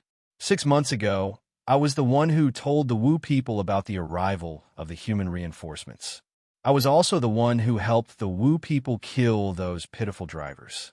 I was also the one who leaked the location of Lord Yaowang and Lord Lilith to the Wu people. I was also the one who poisoned the wine and told Jufeng Yaowang that Lord Yaowang had been transferred to the Baihu garrison residence. I was the one who purposely allowed myself to be taken hostage by the Wu people. Everything was done by me. I admit all of this. Please don't. I really don't have the face to see her." After saying this, Yi Fan knelt down on the ground and started wailing. He desperately rubbed his face against the ground as if he wanted to hide his face and express that he could no longer see anyone. Although everyone had already confirmed that Yi Fan was the traitor, but when Yi Fan really admitted all of this, everyone still felt shocked from the depths of their hearts. Yi Fan handled interpersonal relationships very well. Almost all the famous sword-bearers called Yi Fan brothers and treated Yi Fan as their best friend. Therefore, at this moment, when Yi Fan personally admitted that he was the traitor, many people felt their worldview collapse. They really could not believe that a person like Yi Fan would actually be a traitor to humanity. At the same time, a huge question emerged in their hearts. Why did Yi Fan have to be a traitor when he was doing so well as a human? Why did you betray humanity? Gahan asked this question on behalf of everyone. Did humans do something wrong to you? No, humans did not wrong me. I had to do it to save my sister. Yi Fan said in a sobbing voice, "I'm from Yuzhong City.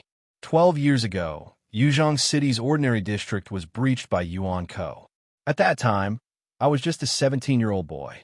At that time, out of curiosity, I sneaked to the edge of the city wall, wanting to see how the sword bearers fought with my own eyes. In the end, I did not realize that I was only 8 years old.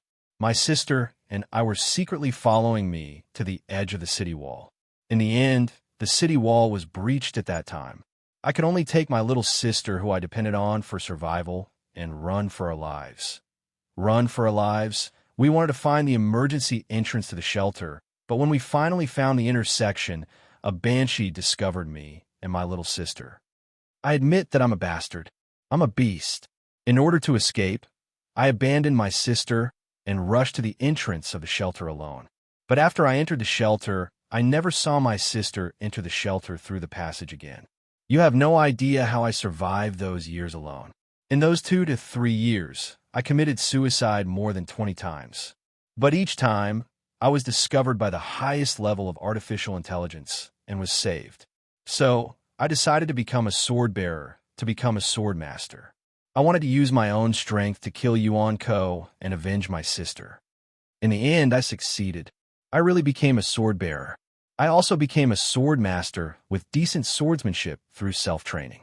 Ancient sword rank swordsman, treasured sword rank swordsman, famed sword rank swordsman. When I finally reached this stage, I realized that my entire body was empty. All I wanted was for my sister to come back to life. Every night, I would hide in the bathroom and cry. The longer I cried, the more painful it became. At that time, I was on the verge of breaking down. I swore that if there was a way to revive my sister, I would be willing to die. In the end, I found a Yuan Ko who looked very much like my sister when I was patrolling. I chased after her, unknowingly. I chased her to a base of the Martyr's Palace. I was surrounded by more than 10 dragon-level Yuan Ko and a meteor-level Yuan Ko. Just as I was about to die in battle, Yuan Ko, who looked exactly like my sister, appeared again. She told me that she was my sister, or rather, this body of hers was my sister's body. She was actually the banshee that attacked us at that time.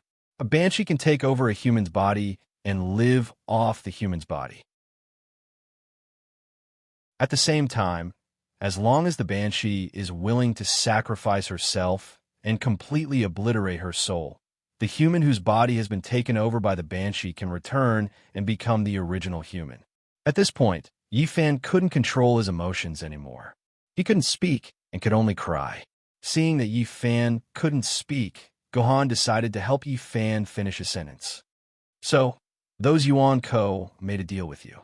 As long as you agreed to become a traitor to humanity, they were willing to let the banshee who took over your sister's body obliterate herself and return your sister to you.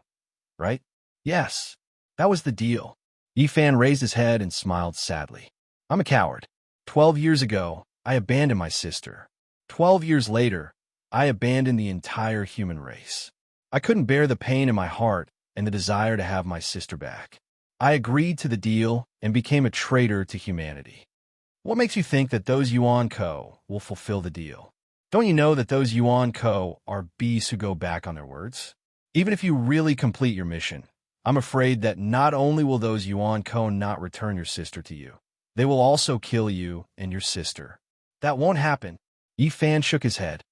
I already promised those Yuan Ko of the Martyr's Palace that after I complete my mission, my sister and I will undergo their transformation ceremony, turning from humans to Yuan Ko and truly becoming one of them.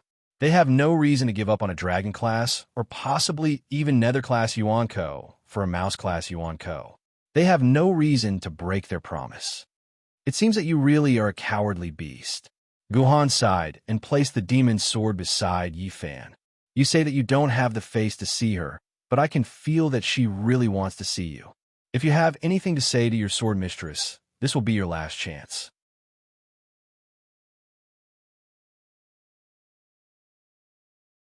Chapter 1029. The demon's sword was placed in front of Yifan. Without the control of the sword's sealing talisman, whether or not the demon sword could be released into its sword maiden form depended on Yifan's own will. If Yifan wanted to communicate with the demon sword for the last time, then he could take the initiative to release the demon sword. On the contrary, he would forever lose the chance to talk to the demon sword. Even if Gohan didn't immediately kill Yifan, Yifan would still have all his sword scars destroyed. Then he would be locked up in a dark prison cell, waiting for the final judgment of the Sword Committee. After confirming that Yifan had betrayed humanity, this matter was no longer something that the Mountain Sea Pass Management Committee could handle. Therefore, the final decision would inevitably be handed over to the Sword Committee. In this era of destruction, the Sword Committee would never show mercy to a sword wielder like Yifan who had betrayed humanity and wasn't controlled by any evil magic. In the end, Yifan might be executed in the form of a television broadcast under the eyes of all humans. Therefore, this was the last chance for Yifan to communicate with the demon sword. After this, the demon sword would once again return to the sword pavilion. From then on, it would have nothing to do with him, and they would never have the chance to meet again. Yifan, who was kneeling on the ground, hesitated. One could see that his heart was yearning to see the demon sword for the last time. The guilt he felt towards the demon sword made him not have the courage to release it. He didn't know what to say or do to the demon sword after it was released. Yifan's entire being was in a mess. Sigh. Yifan suddenly let out a long sigh. He made a decision in his heart. The demon sword by his side also blossomed with a black light. Finally, it transformed into a slender figure with deep blue skin that was engraved with complex patterns. On her head were two sharp goat horns. She looked like a native beauty from Avatar Planet. This was Yifan's famous sword, the demon sword of Sword Maiden. The Wangliang sword was said to be a sword made from the bones of Wangliang, and according to the classic of mountains and seas, Wangliang was actually a kind of water ghost. Wangliang was the son of Emperor Zhuanxu, but he drowned in the water and became a water ghost. The image of the demon sword was very similar to that of a drowning person. It's been 5 years. You've finally let me out. The demon sword, who had once again been freed after 5 years, looked at its wielder with a complicated expression. Everyone else thought that when the demon monster sword was released, it would be incomparably furious at Yifan who had imprisoned it for 5 years. Unexpectedly, the demon sword's expression was so calm. It was as if it had just woken up from a nap. I'm sorry. Yi Fan turned his body and knelt down in front of the demon god sword. He did not even dare to raise his head to look at the demon god sword's face. Actually, I have been waiting for you, the demon sword said in a low and calm voice. I was waiting for you to ask me a question. Waiting for me to ask you what? Yi Fan subconsciously asked back. I was waiting for you to ask me whether I am willing to keep this secret for you, whether I am willing to help you save your sister. The demon sword's voice was still calm, but on the other side, Yi Fan could no longer remain calm. He finally raised his head, looking directly at his sword mother for the first time in 5 years. Then let me ask you now, are you willing to keep this secret for me, to keep the secret that I am a traitor to humanity? Are you willing to help me save my sister and then live together with me and my sister forever? I am willing. I am originally a drowned water ghost. Why would I care about the life and death of other humans? The demon's sword smiled sadly, but it's all too late. Go in peace. I will erase all the memories of this rebirth and never see you again. Thank you. Yi Fan once again knelt at the feet of the Demon Slayer's sword, and the Demon Slayer's sword once again turned into a ray of light, returning to its sword form. From then on, until the next time she met her sword wielder, the Demon Slayer's sword had never been released. Who would have thought that it would be such an ending? Thinking about it, this Yi Fan is really quite pitiful. He really only did it to save his sister. After everything had calmed down, Gahan, Leslie Dracula, and Ku Rakin sat together in Guhan's Shi-Sing garrison, leisurely sipping on tea while sighing about everything that had happened today. There is nothing to be pitiful about. Abandoning his sister was already a huge mistake, but for his sister, he abandoned humanity. That is even more wrong. This kind of person should not be pitied, even if he is cut into pieces. As Ku Rakin said this, his palms could not help but tremble. Even now, Ku Rakin was still immersed in his anger towards Yi Fan. Just because of this beast, how many people have died here that should not have been sacrificed? How many sisters have lost their brothers forever? How many children have lost their parents forever? These blood debts were all caused by Yi Fan. Even if he is cut into pieces, it would still be difficult to make up for his sins. The more Ku Rakin spoke, the angrier he became. Yes, you are right. This Yi Fan should indeed be cut into pieces, but this does not deny that he is very pitiful, right? Didn't the ancients before the great calamity say that hateful people must have a pitiful side? Why can't you be angry and at the same time feel pity for him? Leslie Dracula said, there is no such saying in this world. You are just being unreasonable. Ku Rakin angrily slammed the table. Fuck. You actually dare to slap the table in front of me. Leslie Dracula's expression turned angry. Then look at yourself. Didn't your Sha also kill so many humans in Yuzhong City? But aren't you trying your best to get her back now? Perhaps you will be like that Yi Fan, betraying humanity to find your Sha. Leslie Dracula originally thought that after she exposed Ku Rakin's pain, Ku Rakin would stand up and angrily refute her. But unexpectedly, Ku Rakin became silent, lowering his head without saying a word. Nobody knew what he was thinking. Hey, I say, you wouldn't really betray humanity for your Sha, right? Leslie Dracula instinctively thought of something and immediately asked in disbelief. Enough, Ku Rakin is not that kind of person. He will never betray humanity. You are not allowed to say such words in the future. Otherwise, don't come here to drink tea anymore.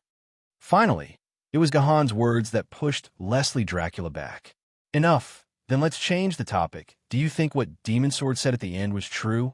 Is she really willing to go against the conscience of Sword Maiden, go against humanity's righteousness, and help Yi Fan conceal the fact that he betrayed humanity?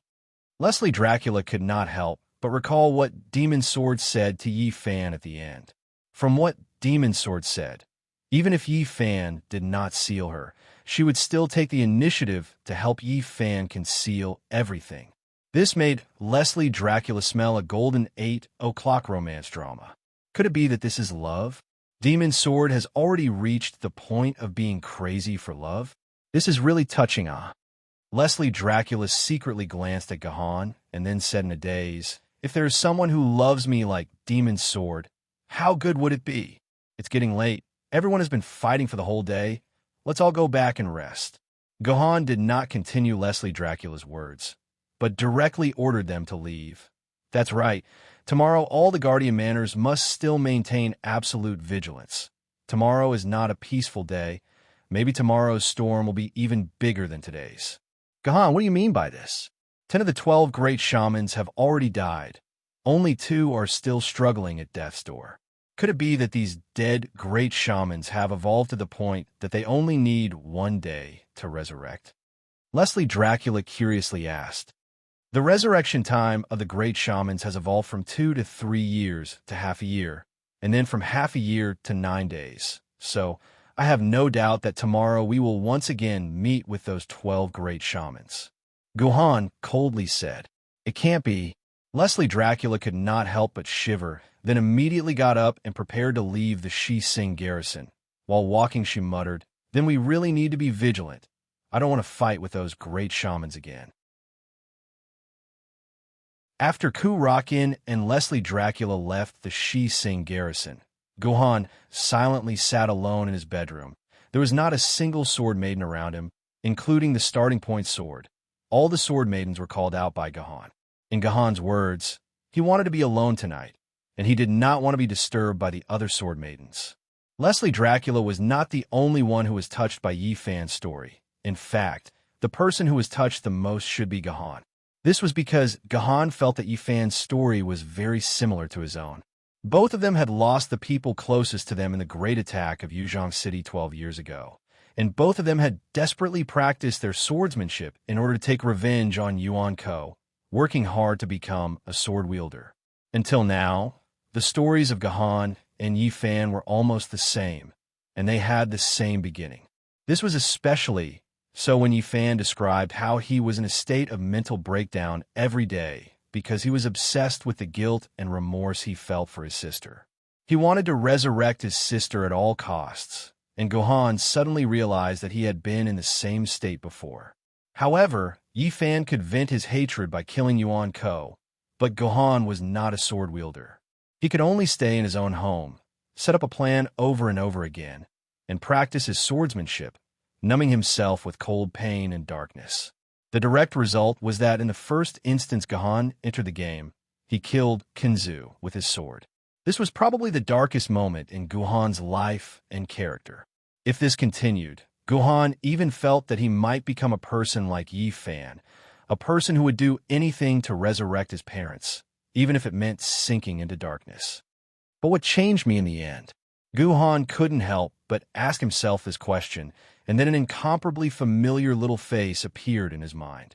Qingpin, Yuang, Douyu, Etian, Juzi, you're the best. Gohan suddenly hid his head under the blanket, just to cover the uncontrollable tears from the corner of his eyes.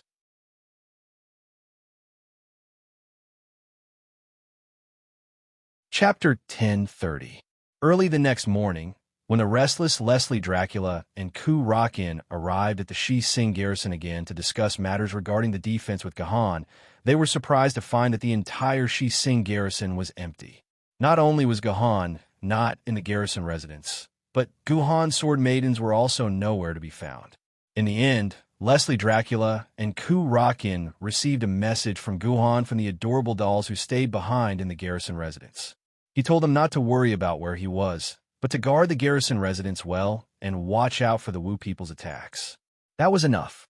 After reading Gohan's message, Leslie Dracula and Ku-Rakin mumbled to themselves at the same time, did this guy go looking for trouble with the Wu people alone? So what was the truth? Leslie Dracula and Ku-Rakin's guess was right. Gohan had indeed gone to look for trouble with the Wu people. However, Gohan did not go to the camp where the Wu people were gathered. Instead, he went to the Sun Star garrison's territory. Gohan was familiar with this place. It was the temporary landing spot of the Star Shuttle that Gohan had taken when he had just arrived at Shanghai Pass 6 months ago. It was the Sun Star Garrison's Imperial Star Garrison's garrison residence. It was also the core area of the Imperial Star Garrison's garrison residence. It was known as Shun City before the Great Calamity. However, Gohan did not enter the Shun City ruins. Instead, he walked to another ruin 11 kilometers to the northeast. The ruins were different from modern city ruins that were filled with concrete and steel bars. The ruins here were made up of all kinds of stones and wood. From this, it could be seen that the buildings here were not the concrete and steel buildings of the ancient times before the Great Calamity, but the pavilions and terraces of the medieval era. Although there were only some broken walls and walls left, judging from the exquisite carvings on the stone ruins, these ruins must have been grand and magnificent in the past. It was a grand building that only high officials and nobles could build. In fact, before the Great Calamity, this place had been known as the Three Mausoleums Beyond the Pass, which are the royal mausoleums of the earliest emperors of the last dynasty of the Middle Ages, the Qing dynasty. The first one was the Yong Mausoleum, where the four ancestors of the Qing dynasty were buried, namely Nurachi's father, grandfather, great-grandfather, and great-grandfather. The second was Emperor Nurhasai's Fuling Mausoleum, and the third was Emperor Huang Taiji's Zhao Mausoleum. These three mausoleums were collectively known as the Three Mausoleums of the Outer Pass. Of course, following the arrival of the Great Calamity, this once incomparably illustrious mausoleum was no longer noticed by anyone. It was left here to be exposed to the elements, with no one paying attention to this place. Because there was no guardian manor station here, even battles would not take place here. If not for Gahan coming here today, it was likely that not a single human would be able to come here for at least a year or two. It's definitely here. Gahan stood on top of Emperor Nurhasai's Fuling Mausoleum. Beneath his feet were some scattered tombstones and dilapidated buildings. Inferring from the geomancy layout, Gahan should be standing on the underground palace where Nurhasai was buried. Generally speaking, the buildings on the surface of the mausoleum were actually unimportant appendages. They were just some simple decorations and places for later generations to worship. The truly important part of the mausoleum was the underground palace, which was used to bury the coffins of the emperors. The underground palace was usually located 10 to 20 meters underground. There were abnormal emperors, such as Emperor Qin, whose underground palace was located more than 40 meters underground. Don't think that 40 meters was not too deep. It must be known that in ancient times, when people could only rely on manpower, building a huge underground palace 40 meters underground was a torturous task. In fact, the reason why the Qin dynasty was destroyed so quickly had a lot to do with the fact that Emperor Qin had used so much manpower to build his own imperial mausoleum. Even in the Celestial dynasty in modern times, all the underground palaces of the imperial mausoleums were strictly protected. Only some of the imperial mausoleums that had been completely robbed were open for people to visit. Obviously, Gohan's purpose in coming to the three mausoleums was not to see these dilapidated buildings on the surface. Gohan's purpose was the underground palace. The underground palace of the three mausoleums was not robbed, so the underground palace of the three mausoleums was not open during the Celestial dynasty. Now that 1,000 years had passed, the entrance to the underground palace had long been buried by countless ruins. As far as the eye could see, it was impossible to find the entrance to the underground palace. But this did not matter. Mortals might have to use huge scanning equipment to find the entrance to the underground palace, but for Gahan, the method was much simpler. He directly stabbed the Juzi sword in his hand into the ground, and then a sword chi broke through the earth. Even if it was blocked by hard granite, Gahan's sword chi could still easily reach a depth of 20 to 30 meters underground. This distance covered the depth of the underground palace. As long as Gahan's sword chi could detect the existence of space under the land, it meant that the underground palace was under Gahan's feet. It did not take too long to explore the location of the underground palace. Gohan only experimented 20 to 30 times before he successfully explored a large amount of space under the soil of a broken stone lion statue. This space was located about 9 meters deep. Judging from the depth, it must be the underground palace of Fuling. Open. After confirming that the underground palace was under his feet, the Juzi sword in Gohan's hand bloomed with countless sword chi, like a large shield boring machine, smashing all the soil on the ground. The strange thing was that the crushed soil did not fall into the underground palace. Instead, it continued to fly into the sky. This was definitely because the sword chi had brought all the soil with it as it rotated. From this, it could be seen how terrifying Guhan's control over the sword chi was. In less than a few minutes, Guhan drilled a passage to the underground.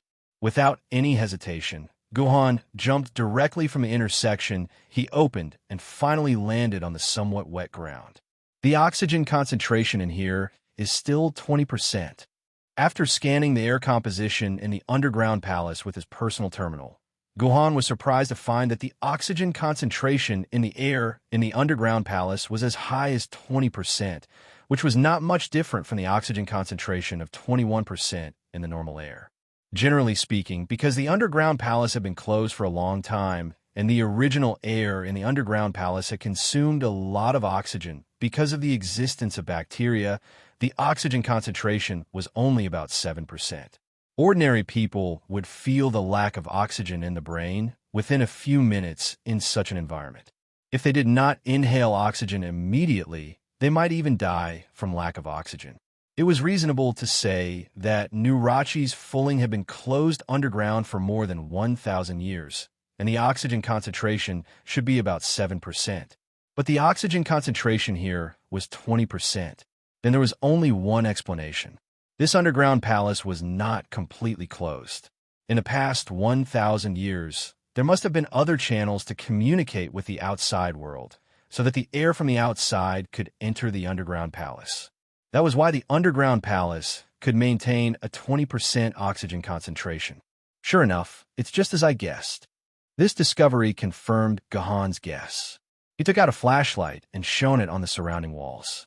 He found that he should be in the tunnel of the underground palace. The tunnel of the underground palace was extravagantly made of raw white marble. The price of each raw stone was enough for a family of 3 to live for 50 years at that time. And on the white marble, there were all kinds of complicated images. Because when Nurachi's fulling mausoleum was built, the Qing dynasty was not Chinese, so the images carved on both sides were not like those in other tombs of the Qing dynasty, which were filled with cultural allusions and myths. Instead, they were carved with the magnificent life of Nurachi and various mysterious prayer symbols of shamanism. There was nothing much to see about shamanism, but the pictures used to describe Nurhasai's life were very beneficial to Guhan. At least, they solved many controversial topics about Nurhasai in history. For example, a certain expert of Korean descent swore to God that Nurhasai was actually a Korean, and that the whole Qing dynasty was founded by Koreans. There were a total of 5 copper doors in the tunnel of the underground palace, each of which was 3 or 4 meters high and made of heavy wrought copper. Each copper door weighed more than dozens of tons. It was reasonable to say that these copper doors in the underground palace should be closed, but when Guhan came here, he found that all the copper doors were open, which obviously confirmed Guhan's guess. Holding a flashlight, Guhan continued to walk deeper into the underground palace. After walking for more than 100 meters, he finally left the tunnel of the underground palace and entered a huge palace in the underground palace.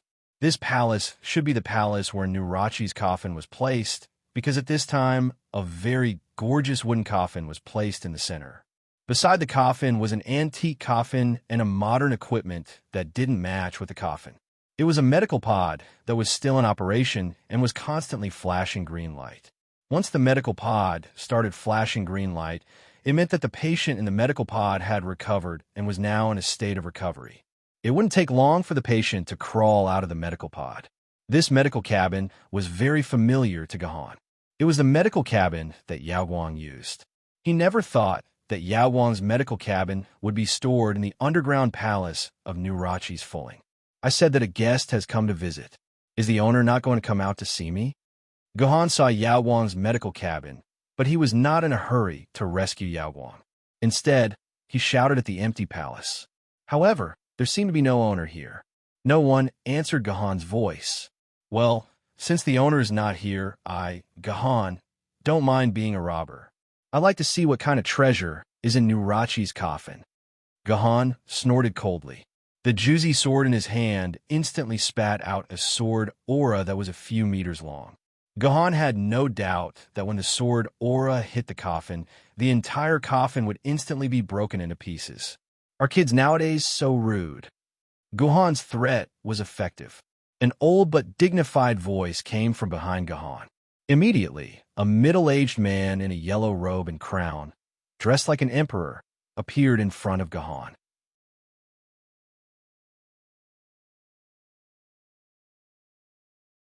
Chapter 10:31. You are. Looking at the man dressed like an emperor, Gohan said hesitantly, I am the founder of the great Qing dynasty, Nurachi, the founder of the great Qing dynasty. Don't you want to kneel down and shout, Long live the emperor, when you see me? Nurhasai scolded sternly. Why don't you kneel down when you see me? Your Qing dynasty was finished more than 1,000 years ago. We are all ordinary people now. There is nothing to kneel or not. Gohan said with a chuckle. What? My Qing dynasty is finished. Nurhasai looked confused, as if he could not accept the fact that the Qing dynasty was finished. He grabbed Gohan's shoulder and shook it hard, shouting, Impossible! Impossible! My Qing dynasty is protected by the disciples of the Eight Banners. My disciples of the Eight Banners can ride a 1,000-mile horse and pull a 10-pickle-strong bow. In this icy Liaodong, the Ming dynasty's army is no match for my Qing dynasty. One of my disciples of the Eight Banners can kill 10 Ming dynasty's Han people. My Qing dynasty will not be finished. From the way you speak, have you been staying in this underground palace all this time? Gohan circled around this Qing emperor. Are you not Yuan Ko? What Yuan Ko? I have never heard of such a name. Nurhasai flicked his sleeves. I just died and came back to life yesterday. You're the first person I have seen. How would I know that my Qing dynasty is finished? You said you came back to life? Gohan suddenly pinched Nurhasai's arm hard. Your skin and flesh are full of elasticity. This is not like a zombie's body. This is definitely a human body. What did you say? Have I been dead for a long time? Didn't I just die a few days ago? How did my body become a zombie? Nurhasai said inexplicably. Didn't I say it just now? Your Qing dynasty was finished more than 1,000 years ago, so you have been dead for more than 1,000 years. Gohan calculated for a moment. You died in 1626, and now it's the year 3009. To be precise, you should have died in 1383. What? I've been dead for so long, but it's only been a day since I passed through a light gate. How could I have died in the year 1383? Nurhasai continued to be dumbfounded. You said you came here through a door of light? Hearing Nurachi's words, Gohan's interest was piqued. Tell me, when did you see that light gate? That was a relapse of a gunshot wound I received during the battle. A poisonous sore grew on my back, so I decided to return to Shengjing. In the end, when I sat on the boat and went down the Crown Prince River, I felt like I had lost all my senses. I could only vaguely feel countless people kneeling beside my bed and wailing. I guessed that I was probably dead, but my soul didn't die. Therefore, I waited in peace for Oxhead and Horseface to bring me to the Netherworld. However, Oxhead and Horseface did not see it. Instead, they saw a mysterious door of light appear beside me. I walked through the door of light and arrived here. I walked around here for 2 or 3 hours, but I didn't see a single person. Only now did I meet you, a junior, and you actually told me that I have died in the year 1383. Then do you recognize this place? Gohan looked at the underground palace and asked. Of course I recognize it. Isn't this the underground palace that I built for myself? I personally designed the structure of this place, so I came back to life here. Nurachi said matter-of-factly. Do you still think that you have come back to life? Gohan smiled and pointed to the coffin in the middle. If you want, you can open the coffin and take a look. I believe you can see your corpse inside. That's impossible. I have come back to life. Why is my corpse still in the coffin? Nurachi said in disbelief. Did you crawl out of the coffin when you came back to life? If not, how do you know that your corpse isn't in the coffin? Gohan patted Nurachi on the shoulder, as if the person beside him was not a founding emperor, but a poor, unlucky guy. It's very clear. You're a Yuan-ko who has just come to this world. I don't understand what you mean. What is this Yuan-ko you speak of? Nurachi was still in a state of confusion. The situation is like this. Gohan told Nurachi what happened after Nurachi's death and what happened after the apocalypse. Nurachi showed a sad and happy expression and prayed to the heavens loudly. The heavens have mercy on us. I didn't expect that the Jurchen race would actually defeat the Ming dynasty and become the orthodox dynasty of the Central Plains. Heavens, thank you for your love for Nurachi. Seeing Nurachi's frenzied roar towards the sky, Gohan couldn't help but sneer. This founding emperor of the great Qing dynasty truly lived up to his reputation as a wild boar. He didn't care at all about the extinction of the entire human race after the Great Calamity. Instead, he was extremely excited to hear that his great Qing dynasty would rule the world.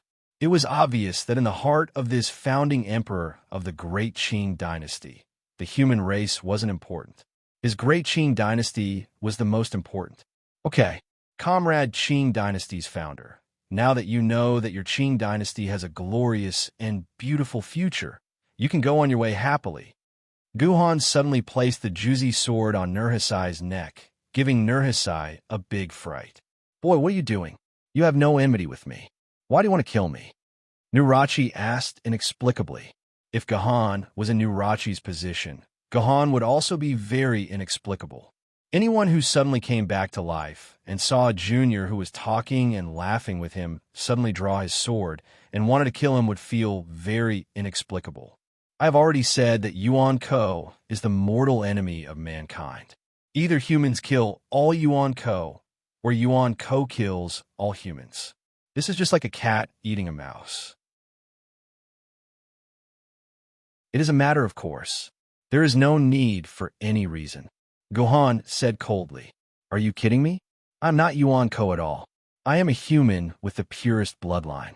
How can I try to exterminate the human race? You must be mistaken, or you are simply a descendant of Zhu Ming. You want to kill me to avenge your Ming dynasty, right? Although Nurachi had to beg for mercy at this time, he was still an emperor after all. Even if he begged for mercy, he did not put down his pride and still did not forget to threaten Gohan. Fine, I will spare your life for the time being. Gohan thought for a moment, but took back his Juzi sword. The reason why Gohan took back the Juzi sword was, of course, not because he really wanted to spare this Yuan-ko's life. But a thought suddenly flashed in Gohan's mind, and it was because of this thought that Gohan decided to spare Nurachi's life for the time being. Anyway, this Nurachi's strength was very low. At most, he was at the level of a ghost level or soul level Yuan-ko. To kill such a Yuan-ko, Gohan only needed a sword chi. It was not necessary to kill him when needed. Humph! Although Gohan spared his life, Nurachi's anger burst out when he thought that a little guy had a sword on his neck just now. If it was before he died, as long as he gave the order, countless warriors of the Eight Banners would come out and cut this damn Han into pieces. But now that he had just been resurrected, his body was far less powerful than Han in his prime, and he did not have any weapons in his hand. So he still needed to endure the anger in his heart and wait for an opportunity to kill this damn Han for revenge. He must let this damn Han understand how sinful it was to offend the great Qing dynasty's Taizu. Little brother, what should we do now? I think we should first get out of this underground palace, and then you can accompany me to find my descendants of the Qing royal family. I will definitely let my descendants greatly reward you. How about I confer you the title of Dorobeels? The title of Dorobeels could only be conferred by the Manchurian royal family of the Qing dynasty. There were a total of 12 titles in the royal family of the Qing dynasty. From the lowest rank of Fenghan General, they were Fengwu General, Fengwu General, Fengwu Marquis, Fengwu Duke, Fengwu Beizi, Dorobeels, Duanwang Duo, and Princess. Among them, Dorobeels was ranked third among the 12 and was considered an extremely prominent title in the Manchurian royal family. Generally, only the third-generation blood relatives of the emperor or the descendants of the crown prince were qualified to be conferred such a title. Nurachi directly conferred the title of Dorobeels to Gohan. This was really generous. If this brother was in the Qing dynasty, it would be worthy of special mention. It would be the greatest honor in the world. Although Nurachi hated Gahan to the core, he had no choice but to rely on Gahan's strength. Otherwise, according to what Gahan said, it would be very dangerous for him to act alone in this dangerous world. He might die in the hands of humans or Yuan Ko. This Han seemed to have some strength. He would first use the title of Dorabeels to tempt him. When he found his descendants, there would be no more Dorabeels for him. He would just let his descendants be chopped into pieces by this damned Han. Stop dreaming. In the database of the Sword Committee, there are less than 20 people with the surname Aizenjoro left in the world, and among these 20 people, there isn't even a sword bearer. Your descendants will be very grateful if they can eat their fill. What Dorabeels are you talking about? Gohan's contemptuous words made him feel greatly insulted, but he didn't dare to insult Gahan. Forget it. If you don't go, I'll go by myself. Great Qing's Taizu's temper rose. He had already seen the light in the tunnel that Gahan came in from. He knew that when Gahan came in, he must have opened the entrance to the underground palace. Therefore, he decided to leave the underground palace alone. Even if he died outside, he didn't care about this damned Han. If you dare to leave more than 5 steps away from me, I'll kill you right away. Gohan's murderous words instantly sent a chill down Nurachi's back. Nurachi was also a god of slaughter who had walked out of the battlefield and could clearly feel how much murderous a person's words contained. The moment Nurachi heard Gahan's words, he clearly knew that Gahan wasn't lying. He would really kill him. Brat, you're infuriating me. Nurachi stomped his feet in anger, but he didn't dare to leave 5 steps away from Gahan. On the other side, Gahan walked slowly to the side of Nurachi's coffin and was surprised to find that the lid on Nurachi's coffin was still open. Gahan gently pushed the coffin open. Seeing clearly what was in the main coffin, Gahan felt as if his heart was being tightly gripped by something. Inside the coffin was a skeleton, and in the abdominal cavity of the skeleton, there was a drop of pitch-black liquid that looked like ink suspended in the center of the abdominal cavity. Zhu Wu's blood essence, pure black. This sentence describing Zhu Wu's blood essence suddenly emerged in Gohan's mind. You're tuning in to the Warrior Lore YouTube channel. Don't forget to subscribe and join us on this journey to catch the most captivating stories.